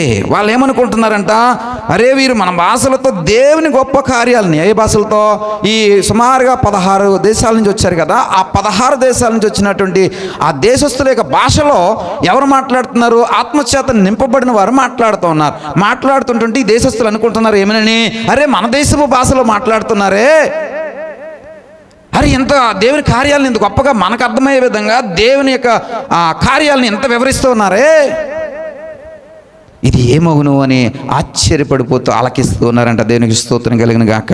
అంటే అన్య భాష అంటే నీ ఎదుట ఉన్న వాడి భాషలో నువ్వు మాట్లాడడం. అన్య భాష అంటే నీకు ఏదైతే పరాయి భాషగా ఉందో ఆ భాషలో నువ్వు మాట్లాడడం. ప్రియ సహోదరుడా, సహోదరి, అంటే సకరక శరరిబ అనేటువంటి పదము కాదు. శకరక షబరిబ అనేటువంటి పదము కాదు. దానికి ఒక రికగ్నైజేషన్ ఉండాలి. ఇది తమిళ భాషని గుర్తించాలి, లేదా ఇది ఒరిస్సా భాషని గుర్తించబడి ఉండాలి. ఇది ఏమంటారు దాన్ని? రోమియన్ భాషని గుర్తించబడాల. ఇది ఇజ్రాయేల్ భాషని గుర్తించబడాల. ఇది యూదుల భాషని గుర్తించబడి ఉండాల. నీకు చెప్పబడినటువంటి 7000 భాషలలో ఏదో ఒక భాష అయి ఉండాలా. ఏంటండి? 7000 భాషలలో ఖచ్చితంగా అది గుర్తింపు, ఏదో ఒక భాషలో అది గుర్తింపు అయి ఉండాలి. అప్పుడు దాన్ని అన్య భాష అంటాం. ఈ తమిళ్, కేరళ ఇవన్నీ మనకు దగ్గరలో ఉంటాయి కాబట్టి వాడుతూ ఉన్నాను. భూమి మీద ఎన్ని వేల భాషలు ఉన్నాయని నేను చెప్పానండి? 7000 భాషలు ఉన్నాయి. ఈ 7000 భాషలలో ఏదో ఒక భాష అయి ఉండాలి ఖచ్చితంగా. ఆ 7000 భాషలలో మాట్లాడేటప్పుడు 7000 భాషలలో ఒక భాషతో నువ్వు మాట్లాడుతున్నప్పుడు ఆ 7000 భాషలలో కలిగిన వారు ఎవడో ఒకడు నీ ఎదురుగుండా ఉండాలా. రెండవది ఇంకొకడు ఉండాలి. ఎవడు? నువ్వు మాట్లాడుతున్నటువంటి భాష యొక్క భావము చెప్పేవాడు ఉండాలా. ప్రియ సహోదరుడా, సహోదరి, అలా కాకుండా నువ్వు ఏది మాట్లాడినా అది అన్య భాష కాదు. మాతృభాష అది దాన్ని స్వభాష అన్నాం. ఇప్పుడు అన్య భాష అంటే మన భాష కాని భాష. సుమారుగా 7000 భాషలు మన యొక్క ప్రపంచం మీద, భూమి మీద వాడబడుతున్నాయి. ఈ 7000 భాషలు కూడా మనకేంటండి? అన్య భాషలే. 1 కొరింథీ 12:10 చదివాం కదా. ఇప్పుడు అదే అధ్యాయంలో 28-30 వచనాల్లో కూడా రాయబడి ఉంటుంది, భాషలు మాట్లాడేవాడు ఒకడై ఉంటే దాని అర్థము చెప్పేవాడు మరొకడై ఉండాలి. ప్రియ సహోదరుడా, సహోదరి, పౌలు అంటాడు, అది అయిపోయింది. 1 కొరింథీ 13:1 వస్తే మాతృభాష గురించి అండి ప్రస్తావన చేస్తూ ఓ మాట చెప్తాడు. చదువుదాం. 1వ వచనం 13:1.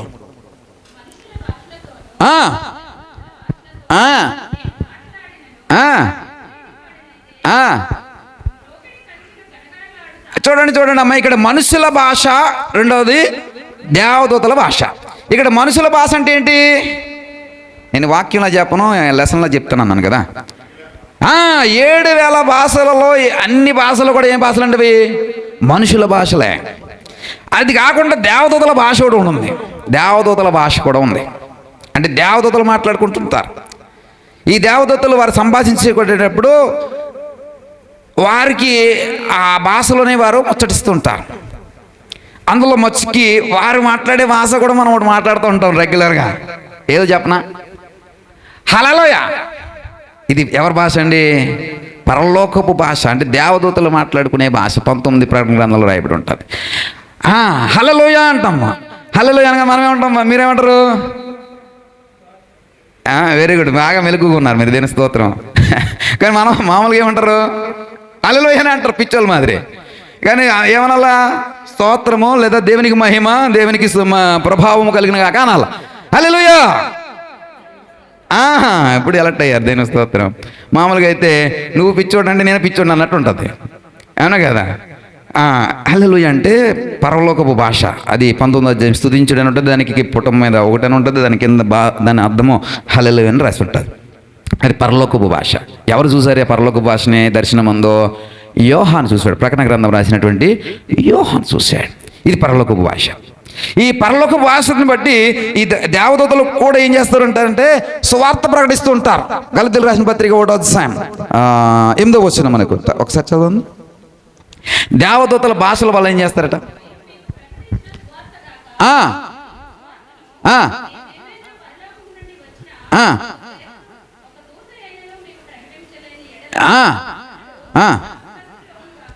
చూడండి, మేము ప్రకటించిన సువార్త ఒకటి ఉంది చూశారు. ఈ సువార్త కాకుండా మరి ఏ సువార్త అయినా సరే, చివరికి పరలోకం నుండి వచ్చినటువంటి దేవదూతలు ప్రకటించే సువార్త అయినా సరే, మేము ప్రకటించినటువంటి సువార్తకు అది వ్యతిరేకంగా ఉంటే అదేమవుతుందటండి? శాపభూయిష్టం అవుతుంది. ఎవరు చెప్తున్నారు ఈ మాట? పౌలు వారు చెప్తున్నారు. అంటే పౌలు ఎంత ఆత్మ కలిగిన వాడు ఈ మాట చెప్తున్నట్టు. పరలోకపు భాషను సహితము, అంటే పరలోకపు దూతలు ప్రకటించే సువార్తను సహితము ఛాలెంజ్ చేస్తున్నాడు. ఎవరంటే పౌలు వారు. అంత గొప్పగా నేను సువార్త చెప్తున్నానని చెప్తూ, నేను ప్రకటిస్తున్నటువంటి సువార్త కాకుండా చివరికి దూతలు ప్రకటించే సువార్త నా సువార్తకు వ్యతిరేకం అవుతాయి కనుక అది ఏమవుతుందండి? శాపభూయిష్టమైనటువంటి సువార్తగా. ప్రియ సహోదరుడా, దేవదూతలు సహితం ఏం చేస్తాయండి? సువార్తను ప్రకటిస్తూ ఉంటాయి. అందుకని వచ్చి అంటున్నది దేవదూత ఏమంటుంది? జనులందరికీ కలుగబో మహా. క్రిస్మస్ రావాలా మళ్ళీ చెప్పాలంటే? సువార్తమానం మీకు తెలియజేయుచున్నాను. దేవదూత ఏం చేస్తుందంటే సువార్త ప్రకటిస్తూ ఉంది. జనులందరికీ చెప్పే ప్రయత్నం, జనులందరికీ కలగబో మహా సువార్తమానము ఎవరండి? దేవదూత ప్రకటన చేస్తూ ఉంది. ప్రియ సహోదరుడా, సహోదరి, వారి భాషలో. ఏ భాష అండి? పరలోకపు భాషలో. మరి దేవుడు కూడా ఒక భాష మాట్లాడతాడు. యెహోవా దేవుడు కూడా ఒక భాష మాట్లాడతాడు. ఈ భాష లాస్ట్లో చెప్తా ఏమండి. ఇక్కడ మళ్ళీ వాక్యంలోకి వచ్చేద్దాం. ఇక 1 కొరింథీ 14వ అధ్యాయం 3వ వచనంలోకి వస్తుంది.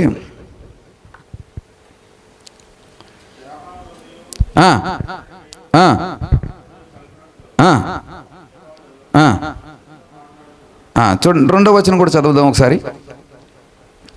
మీకు వాక్యం అర్థమవుతుంది కదా?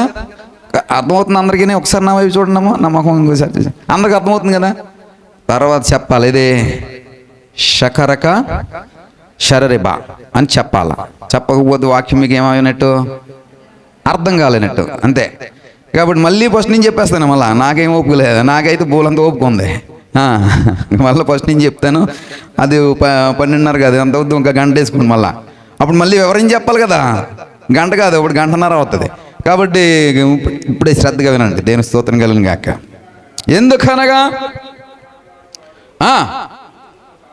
మనుషులతో కాదు, భాషలతో మాట్లాడేవాడు ఎవరితో మాట్లాడుతున్నాడటండి? ఎవరితో మాట్లాడుతున్నాడంట? దేవుడితో మాట్లాడుతున్నాడంట.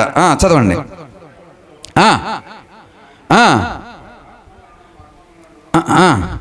చూడండి, భాషతో మాట్లాడేవాడు మనుషులతో కాదు, ఎవరితో మాట్లాడుతున్నాడట? ఏ భాషది? అన్య భాష. అంటే ఇతని స్వభాష కానటువంటి భాష అన్య భాష. ఈ అన్య భాషలో మాట్లాడేవాడు ఎవరితో మాట్లాడుతున్నాడంటే దేవునితో మాట్లాడుతూ ఆ మర్మముల గురించి చెప్తున్నాడు. మర్మములను పలుకుచున్నాడు. ఆత్మ వలన ఏం చేస్తున్నాడంట? మర్మములను పలుకుచున్నాడంట. ఎవడైతే అన్య భాషలలో మాట్లాడుతుంటాడో వాడు ఏమవుతాడంటే ఆత్మచేత నింపబడి ఆత్మను బట్టి మర్మములను చెప్పే వ్యక్తిగా ఉంటాడు. ఇతనికి ఎవరికి మధ్యన సంభాషణ జరుగుతుంది? దేవునికి మధ్యన సంభాషణ జరుగుతుంది. ఇక ముందుకు వెళ్తే కనుక క్షేమాభివృద్ధియు హెచ్చరికయు ఆదరణ కలిగినట్లు ప్రవచించేవాడు మనుషులతో మాట్లాడుచున్నాడు. ఇప్పుడు ప్రవచించేవాడు ఇక్కడ రెండు రకాల మనుషులు చూపిస్తున్నాడు. ఒకటేమో భాషలతో మాట్లాడేవాడు. భాషలతో మాట్లాడేవాడు ఎవరితో మాట్లాడుతున్నాడో? దేవునితో మాట్లాడుతున్నాడు. దేవునితో మాట్లాడుతూ మర్మములను పలుకుచున్నాడు. ఇట్స్ వన్ ఒక టైప్ ఆఫ్ ఇది. రెండో వాడు ఉన్నాడు. ఆడేమి మాట్లాడుతున్నాడు? మనుషులతో మాట్లాడేవాడు కనబడుతున్నాడు. ఈ మనుషులతో మాట్లాడేవాడి యొక్క భాష యొక్క లేదా అతని యొక్క స్వార్థ యొక్క లక్ష్యం ఏమిటంటే క్షేమాభివృద్ధియు హెచ్చరికయు ఆదరణ కలిగినట్లుగా ప్రవచించేవాడు ఎవరితో మాట్లాడుతున్నాడంట? మనుషులతో మాట్లాడేవాడు ఏం చేస్తాడని తెలుసా? క్షేమాభివృద్ధి తీసుకొస్తాడు. రెండోది హెచ్చరిక తీసుకొస్తాడు. మూడోది ఏం చేస్తాడటండి? ఆదరణ కలగజేస్తాడు. ఇక్కడ మీకు ఏదైతే వాక్యము ప్రవచించబడుతుందో అది దేనికోసం అండి? మీ యొక్క క్షేమము కొరకు, మీకు హెచ్చరిక కొరకు, మీకు దేని కొరకండి? ఆదరణ కలగడానికి ఇక్కడ మనుషులతో మాట్లాడే భాష ఇక్కడ ప్రస్తావించబడుతోంది.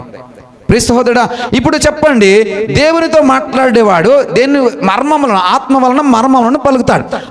మర్మములను పలకడం వలన నీకు కానీ నాకు కానీ ఏమైనా ఉపయోగం ఉందా? లేదు. దేని వలన ఉపయోగము? మనుషులతో మాట్లాడేవాడు, మనుషులతో ప్రవచించేవాడిని బట్టి ఉపయోగం ఉంది. ఏంటా ఉపయోగము? క్షేమాభివృద్ధియు, ఇంకా ఏంటండి ఇక్కడ? హెచ్చరిక. మిమ్మల్ని హెచ్చరిక అంటే సంఘములో హెచ్చరిక జారీ చేయడం. అమ్మా మీరు టైంకి రండి, హెచ్చరిక. లేదా మీరు ఇలా నడుచుకుంటున్నారు, హెచ్చరిక. మీరు క్రమంలో ఉండలేదు, హెచ్చరిక. మీరు ఈ వాక్యానికి వ్యతిరేకంగా ఉంటున్నారు, హెచ్చరిక. ఈ విధంగా నడుచుకోకూడదు, హెచ్చరిక. మీరు ఈ విధమైనటువంటి పనులు చేయకూడదు, హెచ్చరిక. మీరు ఇక్కడ ఉంటూ అక్కడ ఉంటూ, హెచ్చరిక. మూడవది ఏంటంటే ఆదరణ. ఆదరణ అంటే సంఘములో ఎవరికైనా బాధ కలిగినప్పుడు ఆదరణ, సంఘములో ఎవరికైనా ఇబ్బంది కలిగినప్పుడు ఆదరణ, అనారోగ్యంతో ఉన్నప్పుడు ఆదరణ, పరిస్థితులు సంఘములో బాగాలేనప్పుడు ఆదరణ ఎవరు చేస్తారండి? మనుషులతో ఎవడైతే మాట్లాడుతూ ఉంటాడో, ఎవడైతే ప్రవచిస్తుంటాడో వాడి వలన సంఘమునకు క్షేమాభివృద్ధి కలుగుతుంది. దేని స్తోత్రం చెప్పండి, హల్లెలూయా చెప్పండి. ఇప్పుడు చెప్పండి, ఇక్కడ అన్య భాషలతో మాట్లాడేవాడు దేవునితో మాట్లాడతాడు, కానీ మనుషుల భాషతో మాట్లాడేవాడు దేనికోసం అండి? సంఘము యొక్క క్షేమాభివృద్ధి కొరకు. తర్వాత 4వ వచనం, భాషతో మాట్లాడేవాడు తనకే వాడికే ఉపయోగం, వాడి డబ్బా వాడే కొట్టుకుంటాడు. ఏది? భాషలతో మాట్లాడేవాడు ఏంటంటే వాడికే క్షేమాభివృద్ధి రాయబడింది, కలుగు చేయను. మరి మీరందరూ భాషలతో మాట్లాడవాలని కోరుచున్నాను, కానీ భాషలతో మాట్లాడుకోండి. దేనికి? దానివల్ల ఏంటి ఉపయోగమో? మీకే ఉపయోగం. విన్నారా? కానీ ప్రవచించువాడు సంఘమునకు ఏం చేస్తాడటండి? కాబట్టి చెప్తున్నాడు, మీరందరూ భాషలతో మాట్లాడాలని కోరుచున్నాను, కానీ మీరు ప్రవచింపవాలని మరి విశేషముగా. అంటే పౌలు వారి యొక్క ఉద్దేశంలో ఏది విశేషమైనది? ప్రవచించడం అనేది విశేషము. అన్య భాషలతో మాట్లాడడం వలన నీకు ఉపయోగం, కానీ ఎవరికి ఉపయోగం లేదట.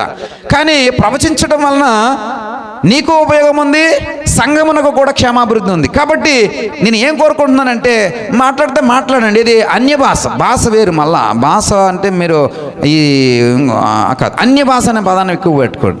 అన్య భాషతో మాట్లాడితే మాట్లాడండి, దానివల్ల నీకు ఉపయోగం. కానీ ప్రవచిస్తే ఎవరికి ఉపయోగం? సంఘమునకు అది ప్రయోజనకరం. కాబట్టి అది మరి విశేషంగా నేను మీరు అలా ఉండాలని కోరుకుంటున్నానంటే మీరు ఇలా బ్రతకంటారా అని చెప్తున్నాడు. ఇలా బ్రతకంటారా అని చెప్తున్నాడు. ఇక ముందుకు వెళ్దాం. సంఘము క్షేమాభివృద్ధి పొందిన నిమిత్తం భాషలతో మాట్లాడేవాడు సరే సంఘము క్షేమాభివృద్ధి విశేషంగా కోరుచున్న తర్వాత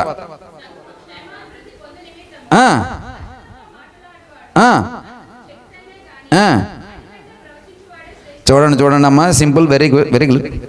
ఇప్పుడు చెప్పండిరా, సకరక సరరిభ అనేటువంటి భావం ఎవడన్నా చెప్తే దాని వలన ఉపయోగం ఉంది, లేకపోతే దానివల్ల ఏం లేదట. ఆడికంటే ఎవడ శ్రేష్ఠుడంట? ప్రవచించువాడే శ్రేష్ఠుడు. ఇప్పుడు మిమ్మల్ని అడిగాను కదా, గూగుల్లో చూడమని, లేకపోతే అక్కడ చూడమని, ఎక్కడ చూడమని. సకరక శరరిభ. దెబోరా సిస్టర్ అని మన సతీష్ గారి వైఫ్ ఉంది. వీళ్ళ ప్రార్థనలు అప్పుడప్పుడు ఉంచి పర్లేదు, రికార్డు చేయి. శకరక శరరిభ అని ప్రస్తావిస్తూ ఉంటారు, ఎమోషన్స్.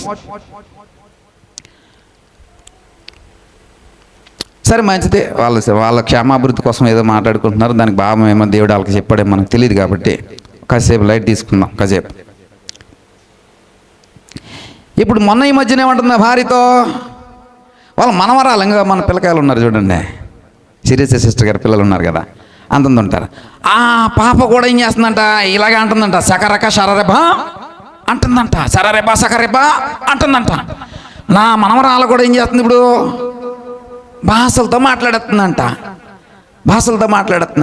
పంజరంలోకి తీసుకొచ్చి రామశిలకని కూర్చోబెట్టి హలో అంటే అల్లో అంటుంది. ఒక వారం రోజుల తర్వాత ఐ లవ్ యూ అంటే ఐ లవ్ యూ అంటుంది రామశిలక. 1 వీక్ తర్వాత, 1 మంత్ తర్వాత. నేను కొడతాను అంటే రామశిలక ఏమంటుంది, నేను కొడతాను అంటుంది. అంటే నీ ఇంటిలో ఉన్నటువంటి నీ పిల్లలు నువ్వు ఏది మాట్లాడుతున్నావో అదే మాట్లాడతారు, నువ్వు ఏది చూపిస్తున్నావో అదే నేర్చుకుంటారు, నువ్వు మాట్లాడేదాన్నే కదా ట్రైన్ అవుతారు. ఇప్పుడు దాన్ని కూడా నేను అన్య భాషలు నా మనవరాలు మాట్లాడేస్తుందంటే, అసలు అన్య భాష అంటే నీకు తెలుసా? అన్య భాష అంటే ఏంటండి? మన భాష కానీ పరాయి భాష ఏదైనా, ప్రపంచంలో ఉన్నటువంటి 7,000 భాషల్లో ఏ భాష అయినా సరే ఏ భాష అండి? అన్య భాష. ఇప్పుడు ఈ 7,000 భాషలలో ఈ సకరక సరరిభ ఏ భాషలో ఉంది? అది ప్రశ్న. ఇప్పుడు ప్రవచించేటప్పుడు దాని అర్థము చెప్పేవాడు కూడా ఏమై ఉండాలట అండి. ఇప్పుడు పౌలు వారు చెప్పారు కదా, అర్థము చెప్తేనే కానీ, అంటే అర్థం ఏంటంటే ఖచ్చితంగా అర్థం చెప్పాలా. నోటికి ఏదో వచ్చేసింది అది మాట్లాడద్దామని కాదు, మనుషుల యొక్క బలహీనతలు బట్టి ఏదో ఉచ్చరించేద్దామని కాదు, ఏదో 4 పదాలు నేర్చుకుని వచ్చేసి ఓహో అహో అనేసి. అంటే మనుషుల యొక్క బలహీనత ఎలాగ ఉంటుందంటే, వీడికేదో ఆత్మ ఉంది, వీడికేదో గొప్ప జ్ఞానం ఉంది, లేకపోతే వీడికేదో ఆత్మలీడి ఉంది, వీడికేదో పరిశుద్ధాత్మ ఉంది అని జనులను మబ్బు పెట్టడానికి, మోసపరచడానికి చేసేటటువంటి ఈ ప్రయత్నంలో నీ మాట్లాడే మాసకు అర్థం చెప్తానే కానీ దానికి ఏం లేదండి. There is no meaning at all. ప్రియ సహోదరుడా, సహోదరి, లేదు, అర్థము చెప్తేనే కనుక ఏం లేదండి, దానికి శ్రేష్టత లేదు. ఇప్పుడు చెప్పాలి సకరక సరరిభ అర్థం. మీలో ఎవరికైనా తెలిసి ఉంటే చెప్పండి దయచేసి. నేను మిమ్మల్ని ప్రాధేయపడుతున్నాను, ఎవరైనా చెప్పమని అడుగుతూ ఉన్నాను. ఏంటంటే శబరిబ శకరక శరరిబ అని, దీని అర్థం నేను చెప్తాను. ఏ 7,000 భాషలలో మీరు ఎక్కడైనా గూగుల్ చాయిస్ ఇచ్చాను కదా, మొబైల్ వాడుకోండి అని. 7,000 భాషలలో ఎక్కడైనా సకరక శరరిభ అని ఉందా?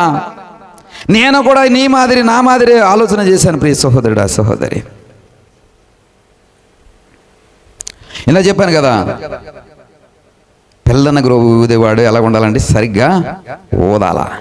బోర ఊదేవాడు ఎలా ఉండాలా? స్పష్టమైనటువంటి ధ్వని వాళ్ళ. అప్పుడే యుద్ధానికి సైనికుడు రెడీ అవుతాడు. నీవు మాట్లాడే మాటకి సరైనటువంటి భావం చెప్పాలా. చెప్తేనే విశ్వాసులు ఏమొస్తుందండి? క్షేమాభివృద్ధి వస్తుంది. విశ్వాసులు ఏమొస్తుందండి? క్షేమాభివృద్ధి. విశ్వాసులు ఏమొస్తుందండి? ఆదరణ. విశ్వాసులు ఏమొస్తుందండి? హెచ్చరిక వస్తుంది.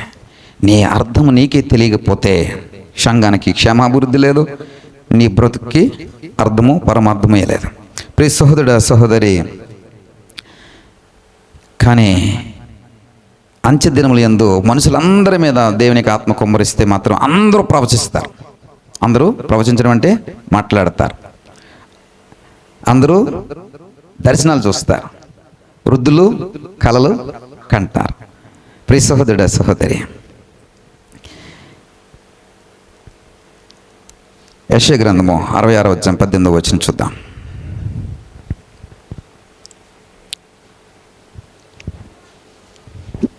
అరవై 66:18.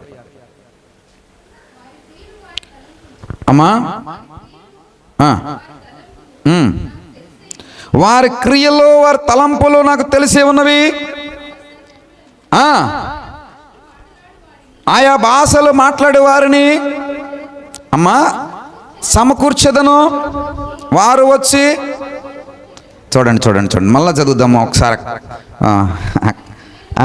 అక్క అందాం అనుకున్నాను, మా పాస్టర్ గారు అక్క అంటే బాగోదు కదా. పాస్టర్ గారు చెప్పండి. వారి క్రియలు వారి తలంపులు నాకు తెలిసి అప్పుడు సమస్త జనులను ఆయా భాషలు మాట్లాడు వారిని నేనేం చేస్తానట, ఏ భాషలట, ఆయా భాషలు మాట్లాడే వారు అందరినీ కూడా సమకూరుస్తానంట. ఇప్పుడు ఈ ఆయా భాషలు మాట్లాడే వాళ్ళు వచ్చి ఏం చేస్తారట, ఏం చూస్తారటండి, దేవుని యొక్క మహిమను వారు. ఈ భాషలు ఎందుకు దేవుడు మాట్లాడిపిస్తున్నాడండి? దేవుని యొక్క మహిమను చూపించడం కోసము దేవుడు ఈ భాషలను మాట్లాడిపిస్తాడు. ఏ భాషలు అండి?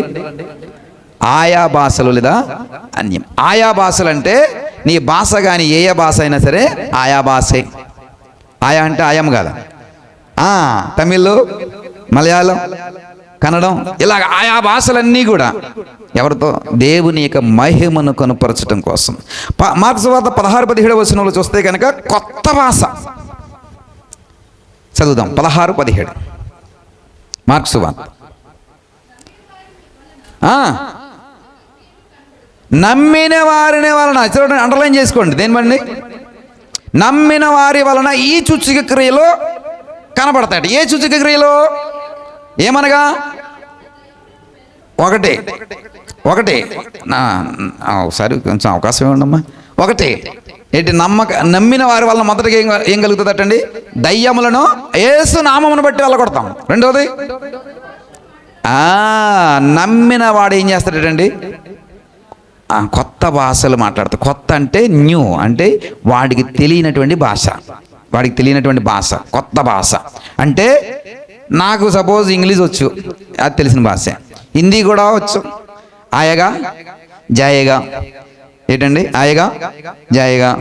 అరే అక్కడికి వెళ్ళరా అంటే ఏం చెప్తారంటే వీడికి అదొకటి తెలుసు. ఏది అక్కడికి వెళ్ళరా అన్నామంటే వీడికి ఉదర్ జావో అని చెప్తాడు కదా. ఉదర్ జావో అన్నది వీడికి రాదు. కాబట్టి వీడికి తెలిసింది ఏంటంటే ఇతరావో తెలుసు, ఇతరావో అని తెలుసు. ఊరు అక్కడికి వెళ్ళరా అంటే ఏం చెప్తారంటే వీడు అక్కడికి పోయి ఇతరావో అన్నాడంట. మన హిందీ అట్టా ఉంటుంది. కాబట్టి కొత్త భాషలు మాట్లాడేటప్పుడు ఇలా కాదు, మనం ఎదురావో ఉదర్ జావో ఇట్టనే మాట్లాడతాం. ఎప్పుడండి ఎప్పుడు మాట్లాడతాం? బ్రదర్ చెప్పాలా? చెప్పాలా కాదా? వాక్యం అది చదవాలా? మళ్ళా 1 2 3 నమ్మినవాడు. ఎవడండి? నమ్మినవాడు మాత్రమే మాట్లాడగలుగుతాడు కొత్త భాష. దేని స్తోత్రం. నమ్మినవాడు దయ్యములను వెళ్ళగొట్టగలడు. నమ్మినవాడు కొత్త భాష మాట్లాడగలడు. దేవునికి స్తోత్రం కలుగును గాక. ప్రియ సహోదరుడా, సహోదరి, ఇలాగే డౌట్ వచ్చింది. దేవుడు ఏ భాష మాట్లాడతాడు? ఎప్పుడన్నా ఆలోచన చేశారా? దేవదూతలకు భాష ఉందని ఇందాక చెప్పాను కదా. అలాగే దేవదూతల గురించి వాకింగ్ చెప్తున్నప్పుడు వారు ఏ భాషల్లో మాట్లాడతారు కూడా చెప్పాను. ఏ భాషల్లో? నిన్ను దర్శించినప్పుడు నువ్వు ఏ భాషలో మాట్లాడుతున్నావు ఆ భాషతోనే మాట్లాడతాడు. ఒడియా వాడిని కలిసాడు అనుకోండి, ఒడియా భాషలోనే మాట్లాడతాడు. ఇంగ్లీష్ వాడిని కలిసాడు, ఇంగ్లీష్ భాష. పాకిస్తాన్ వాడిని కలిసి పాకిస్తాన్ భాషలోనే మాట్లాడతాడు. అంటే బహుముఖ భాష. మన పివి నరసింహారావు గారని, ఆయనకి ఎన్ని భాషలు తెలుసండి?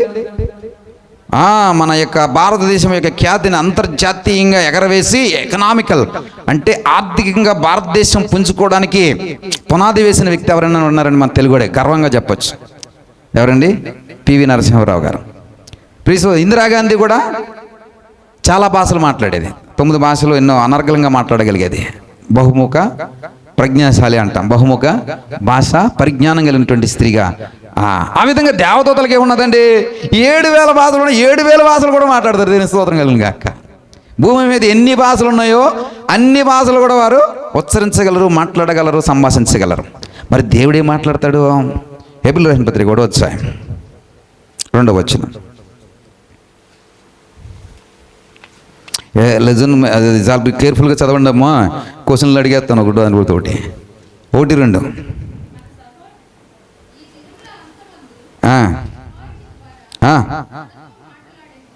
ఈ దినముల అంతమందు చూడండి కుమారుని ద్వారా దేవుడు ఎవరితో ఎలా మాట్లాడాడంటండి?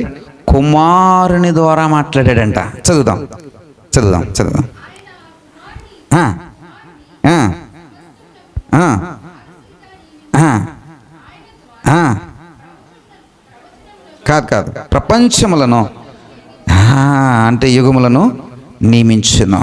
ప్రియ సోదరుడు, ఇక్కడ రాయబడిన మాట ఏంటో తెలుసా? ఈ దినముల అంతమందు కుమారుని ద్వారా ఎలా మాట్లాడతాడండి? మనతో మాట్లాడతాడట. ఎవరి ద్వారా అండి? కుమారుని ద్వారా. అంటే యేసుక్రీస్తు ద్వారా మనతో మాట్లాడడం అంటే యేసుక్రీస్తు యొక్క నిబంధన లేదా యేసుక్రీస్తు వారి యొక్క ప్రవర్తన, యేసుక్రీస్తు వారి యొక్క నడవడిక, యేసుక్రీస్తు వారి యొక్క విధి విధానాలు, యేసుక్రీస్తు వారు మనకు సూచించినటువంటి కట్టడలు, ఆజ్ఞలు, ఏదైతే ప్రేమ త్యాగం ఏదైతే ఉందో అదే భాష. ఏ భాష అండి? దేవుని భాష. ఆ భాషతో నీతో మాట్లాడడానికి ఆయన భూమి మీదకి వచ్చాడు. ఆ భాషను నీకు నేర్పించాడు. ఏ భాష అండి? ప్రేమ అనే భాష, త్యాగం అనే భాష, సహోదరుని ప్రేమ అనేటువంటి భాష. అన్ని రకాలైనటువంటి భాషలు ఎవరిలో నిక్షిప్తమైనాయండి? యేసుక్రీస్తు వారిలో నిక్షిప్తమైంది. దేని స్తోత్రం కలుగును గాక. చేపలు కూడా దేని కనబడుతాం. హల్లెలూయా. ఎప్పుడు ప్రశ్న షకరక శరరిభా, ఆ ప్రశ్నకి జవాబు కావాలి. నేను ఇదే ఆత్రతతో అడిగేశాను. ఎవరిని? గూగుల్ని అడిగేశాను. గూగుల్ని అడిగితే గూగుల్ ఏం చెప్పిందో తెలుసా? అసలు భూమి మీద అలాంటి పదం అనేది ఒకటి అర్థమే లేదు. అలాంటి భాష ఏ భాషలలో కూడా అది పొందుపరచలేదు. చూడండి, అలా చూడు, షకరక శరరేప గూగుల్ మీనింగ్ అని కొడితే ఏమని కొట్టిందండి? యువర్ సెర్చ్ షకరక శరరేప Google meaning did not match any documents. ఎక్కడా కూడా అది మ్యాచ్ అవ్వట్లేదు. నువ్వు తెలుగులో ఉంటాయి చూడండి, తెలుగులో రైట్ రా అని కొట్టండి, అది చూపిస్తుంది గూగుల్. పరమాన్నం అని కొట్టండి, గూగుల్ చూపిస్తుంది. పరమాన్నం అంటే అట్లా ఏంటి, ఆంధ్రాలో ఇలా చేస్తారు, పాలేసి రైస్ వేసి వండుతారు, చూపిస్తుంది. అరుసులు అని కొట్టండి, అరుసులో గూగుల్ చూపిస్తుంది. కానీ ఏం చూపిస్తలేదు? సకరక శరరిబా చూపించట్లేదు. ఇంకో స్లైడ్ దీనా, ఇంకో స్లైడ్. ఇలాంటి మ్యాటర్ ఉన్నది, టెక్స్ట్ ఉన్నది. షకరక శరరిబా అనేది తెలుగు నిఘంటువులో కానీ ప్రామాణిక భాషలలో కానీ కనిపిస్తుందా మీకు? కానీ ఉన్న పదము కాదు. కొంతమంది దైవిక ప్రార్థనలు లేదా ఆధ్యాత్మిక భావాలను వ్యక్తీకరించేటప్పుడు ఉపయోగించే భాషలో భాగంగా ఈ పదాలను వాడుతుంటారు. దీని గురించి క్లుప్తంగా, ఇది పదము కాదు కాబట్టి దీనికి నిర్దిష్టమైన నిఘంటు అర్థము లేదు. వాడుక ప్రార్థనలు చేసేటప్పుడు లేదా అన్య భాషలు మాట్లాడేటప్పుడు దేవునితో మాట్లాడుతున్నట్లు భావించి కొందరు ఇలాంటి పదాలను ఉచ్చరిస్తూ ఉంటారు. మీరు ఈ పదాన్ని ఎక్కడైనా చదివినట్లయితే దాని సందర్భము గురించి చెప్తే దానికి సంబంధించిన సరైన సమాచారం అందించగలను. చివరికి గూగుల్ మనల్ని అడిగేస్తుంది, ఏమని? మీకు ఎక్కడైనా అర్థం ఉంటే చెప్పండి రా బాబు, మేము కూడా గూగుల్లో పెట్టుకుంటాం దాన్ని అంటుంది. ఇలాంటి అర్థము లేనటువంటి భాషను మనం ఎందుకు నమ్మాలా? ఇంకో స్లైడ్ తినాను, ఇంకోటి అది వివరించేశాను కదా. ఇక మళ్ళా చూద్దాం. నాకు ఆత్రం ఆగలేదు. ఆత్రం ఆగలేదు, చెప్పాలి కదా. షకరక శరరేప అనేది నిఘంటువులో ఎలాంటి అర్థం లేని పదము. ఇది పవిత్ర గ్రంథాలు, బోధనలకు సంబంధించిన చర్చలలో భాషల వరం గురించి మాట్లాడేటప్పుడు కొందరు వ్యక్తులు అర్థం లేకుండా పలికే తప్పుడు పదాలను సూచించడానికి ఉపయోగించే మాట. మళ్ళీ చెప్తున్నాను, మళ్ళీ చదువుతున్నాను. షకరక శరరిబ అనేది నిఘంటువులలో ఎలాంటి అర్థం లేని పదము. ఇది పవిత్ర గ్రంథాల బోధనలకు, అంటే బైబిల్లో బ్రాకెట్లో కూడా బైబిల్ అని రాస్తాడు. మళ్ళీ పవిత్ర గ్రంథాలు అంటే మళ్ళీ ఖురాను, ఏమది భగవద్గీత అని మనం కన్ఫ్యూజ్ అవ్వకుండా బైబిల్ అంటే మన ఎలా చేస్తారని చెప్తున్నాడు. ఏ ఎదలో? మన వెదవలే. బోధనలకు సంబంధించిన చర్చలలో భాషల వరం గురించి మాట్లాడేటప్పుడు కొందరు వ్యక్తులు అర్థం లేకుండా పలిగే తప్పుడు పదాలను సూచించడానికి, ఏం పదాలండి? తప్పుడు పదాలను సూచించడానికి ఉపయోగించే మాట. దీనికి స్పష్టమైన అర్థం లేదు. ఇది క్రైస్తవ మత గ్రంథాల్లో అన్య భాషల అర్థాన్ని విడమర్చి చెప్పే సందర్భాల్లో క్రమ పద్ధతి లేకుండా మాట్లాడే భాషను విమర్శించడానికి ఉదాహరణగా వాడబడుతోంది. పైకి వెళ్ళి కొంచెం. ఈ పదాన్ని ఏదైనా పుస్తకంలో, యూట్యూబ్ వీడియోల్లో లేదా ఉపన్యాసాలు చూసి ఉంటే దానికి సంబంధించిన వివరాలు చెబితే ఈ సందర్భాన్ని బట్టి మీకు మరింత సులభంగా అర్థం మనకే చెప్పమంటున్నాడు. మీకు ఎవరికైనా తెలుసా? వాక్యం ఏం చెప్తుంది? నువ్వు మాట్లాడే భాషకి ఏం తెలియాలా? అర్థం ఉండాలా, అర్థం చెప్పగలిగేవాడు పక్కన ఉండాలా. మీలో ఎవరైనా చెప్తే నేను ఇప్పుడే గూగుల్ వారికి ఉత్తరం రాస్తానయ్యా, శకరిక సబరిబాకి అర్థం తెలిసింది, మా సంఘములో పలానా సిస్టర్ గారు చెప్పారు దీని అర్థము, ఇది పలానా భాషలో ఉందట అని పంపించేస్తాం. బ్రదర్స్లో ఎవరైనా చెప్తే కూడా దీని అర్థాన్ని వాళ్ళు రిక్వెస్ట్ చేస్తున్నాడు. కాబట్టి దయచేసి గూగుల్కి సహాయం చేయండి. సహాయం చేస్తే మీరు ఏం చేసినట్టండి? శకరిక సబరిబా అనే దానికి అర్థాన్ని కనుగొన్నవారు మీకు డాక్టరేట్ ఇవ్వబడుతుంది. ఏమివ్వబడుతుంది? డాక్టరేట్ ఇవ్వబడుతుంది. కాబట్టి అర్థము లేనటువంటి భాషలో జోలికి పోకండి. అవి కేవలము ఎమోషనల్ బ్లాక్మెయిల్స్. నీవు ప్రవచిస్తే క్షేమాభివృద్ధి ఉండాలి, నువ్వు ప్రవచిస్తే హెచ్చరిక ఉండాలి, నువ్వు ప్రవచిస్తే ఏముండాలా? ఆదరణ ఉండాలి. నీవు గనక భాషలతో మాట్లాడితే ఖచ్చితమైన స్పష్టమైన అర్థము దాని గురించి తెలిసి ఉండాలి, చెప్పగలుగుతూ ఉండాలి. నీకు చెప్పడం కుదరలేదు, నీ పక్కన ఇంకొకడైనా దాన్ని చెప్పగలగాలి. అలా కాని పక్షములో ఎవరు శ్రేష్ఠుడట? ప్రవచించువాడు మాత్రమే శ్రేష్ఠుడు. ప్రియ సహోదరుడా, సహోదరి, బి కేర్ఫుల్గా ఉండండి. చాలామంది వస్తూ ఉన్నారు. నీ ప్రవచనం ఏమి ఉండాలండి? క్షేమాభివృద్ధి అయి ఉండాలి. నీ ప్రవచనం ఏమై ఉండాలి? హెచ్చరిక అయి ఉండాలి. నీ ప్రవచనం ఏమై ఉండాలి? ఆదరణ అయి ఉండాలి. ఈ మూడిట్లు ఏది కాకపోయినా అది ప్రవచనము కాదు, అది అర్థం తెలియకపోతే భాష కూడా కాదు, దేవుని భాష కాదు. ప్రియ సహోదరుడా, సహోదరి, ఈ మాట ఎందుకు చెప్తానండి? మనం అపోస్తుల సేవ చేస్తున్నాం. అపోస్తుల పరిచర్యని అందరికీ గర్వంగా చెప్పుకుంటున్నాం. అపోస్తుల పరిచర్య అంటే నమ్మకం మీద నడిచేది అపోస్తుల పరిచర్య, విశ్వాసముతో నడిచేది అపోస్తుల పరిచర్య. ఎన్నడూ ఈ పరిచర్య గురించి మనం ఎవరిని ఎప్పుడు కూడా చేయించలేదు. దేంతో నడుస్తుందండి? విశ్వాసంతో నడుస్తుంది. ఎంత గొప్ప కార్యక్రమం తలపెట్టినా, ఎంత గొప్ప కార్యక్రమాన్ని మనము చేపట్టినా ఎలా జరుగుతుందండి? దేవుని యొక్క నడిపింపు ద్వారానే జరుగుతుంది, విశ్వాసము ద్వారా జరగడం. దట్ ఈస్ కాల్డ్ అపోస్తలిక్ పరిచర్య, అపోస్తలిక్ సర్వీస్ అంటే అది. ప్రియ సహోదరుడా, సహోదరి, అపోస్తులు సేవ చేస్తే తుఫాను కూడా ఏమవుతుందంటే అణిచివేయబడుతుంది. అపోస్తులు సేవ చేస్తే భూమి తలకిందలవుతుంది. అపోస్తుల యొక్క సేవ ఆకాశమును వణికింపచేస్తుంది. అపోస్తుల సేవ సముద్రముల సహితము ఘోషింపచేస్తుంది. అపోస్తుల సేవ పాము కరిచినా కానీ అపోస్తులకి ఏమవదండి? విషము పనిచేయదు. అది అపోస్తుల సేవ. ప్రియ సహోదరుడా, అలాంటి గంభీరమైన సేవలో మనం ఉన్నాం. అలాంటి గంభీరమైనటువంటి సేవలోనే కొనసాగుదాం. అటువంటి విశ్వాసమును కడవరకు మనము లేచి నిలబడదాం.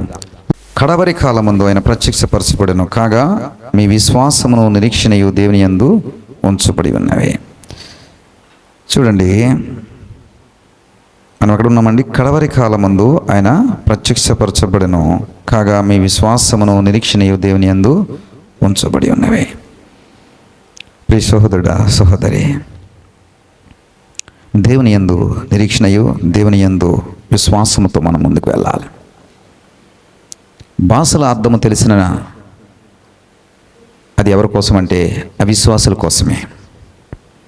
భాషల అర్థమేదో లేదనుకుంటే అది ఎవరి కోసము కూడా కాదు. అది వ్యర్థమైనటువంటి ఎమోషనల్ బ్లాక్మెయిల్. క్రిస్టియన్స్ యొక్క బలహీనతల్ని లేదా వారి యొక్క ఏమంటారు దాన్ని, ఒక విధమైనటువంటి లో మైండ్ అంటే బలహీనమైన స్థితిని ఎమోషనల్ బ్లాక్మెయిల్ చేయడం. దయచేసి అలాంటి బోధలకు దూరంగా ఉండండి. క్రీస్తునందు విశ్వాసము, క్రీస్తునందు నిరీక్షణతోనూ ముందుకు వెళ్ళండి. దేవుడు మమ్మల్ని అమితంగా ఏం చేస్తాడండి? బలపరుస్తాడు. ప్రార్థన చేసుకుందాం. మహోన్నతుడ, మహిమగల తండ్రి, ఈ వాక్యం ద్వారా మాతో మాట్లాడారు. నీ సంఘమునకు అందించవలసిన మాట అర్థమయ్యే కోణములో వివరించటానికి మీరు సహాయం చేశారు. ఒకవేళ అర్థమయ్యే భాషలో నేను చెప్పకలేకపోతే గనక అయ్యా, అర్థం చేసుకోగలిగే శక్తిని ఈ స్వభాషను బట్టి, మాతృభాషను బట్టి, దేశ భాషను బట్టి నీ బిడ్డలకు ఆ శక్తిని అనుగ్రహించమని ప్రార్థన చేస్తున్నాం. ఇదిగో ప్రభా, మా ప్రవచనంలో మేము మీ ఆత్మచేత నింపబడినప్పుడు మేము ప్రవచించే వారంగా ఉంటాం. ఈ ప్రవచనంలో క్షేమాభివృద్ధి ఉండాలి, ఈ ప్రవచనంలో ఆదరణ ఉండాలి, ఈ ప్రవచనంలో హెచ్చరిక ఉండాలి. అట్టి కానిది, శాపభూయిష్టమైనది, కీడుని ప్రవచించేది, నష్టమును ప్రవచించేది, అది ప్రవచనం అనిపించుకోదని నీ లేఖనం ద్వారా మీరు మాతో మాట్లాడి ఉన్నారు. ఈ బలమైన మాటలను మన హృదయాల్లో పదిలపరుచుకొని క్షేమాధారమైన దాని కొరకే విశ్వాసముతోనూ నిరీక్షణతోనూ ముందుకు వెళ్ళుటకు సహాయం దయచేయండి. సంఘమును బలపరచండి, మీ ఆత్మచేత నింపండి. మహిమ ఘనత ప్రభావాలు మీరే పొందుకున్నామని యేసు నామమును బట్టి ప్రార్థించి పెట్టుకుంటున్నాం పరమ తండ్రి. Amen, amen, amen.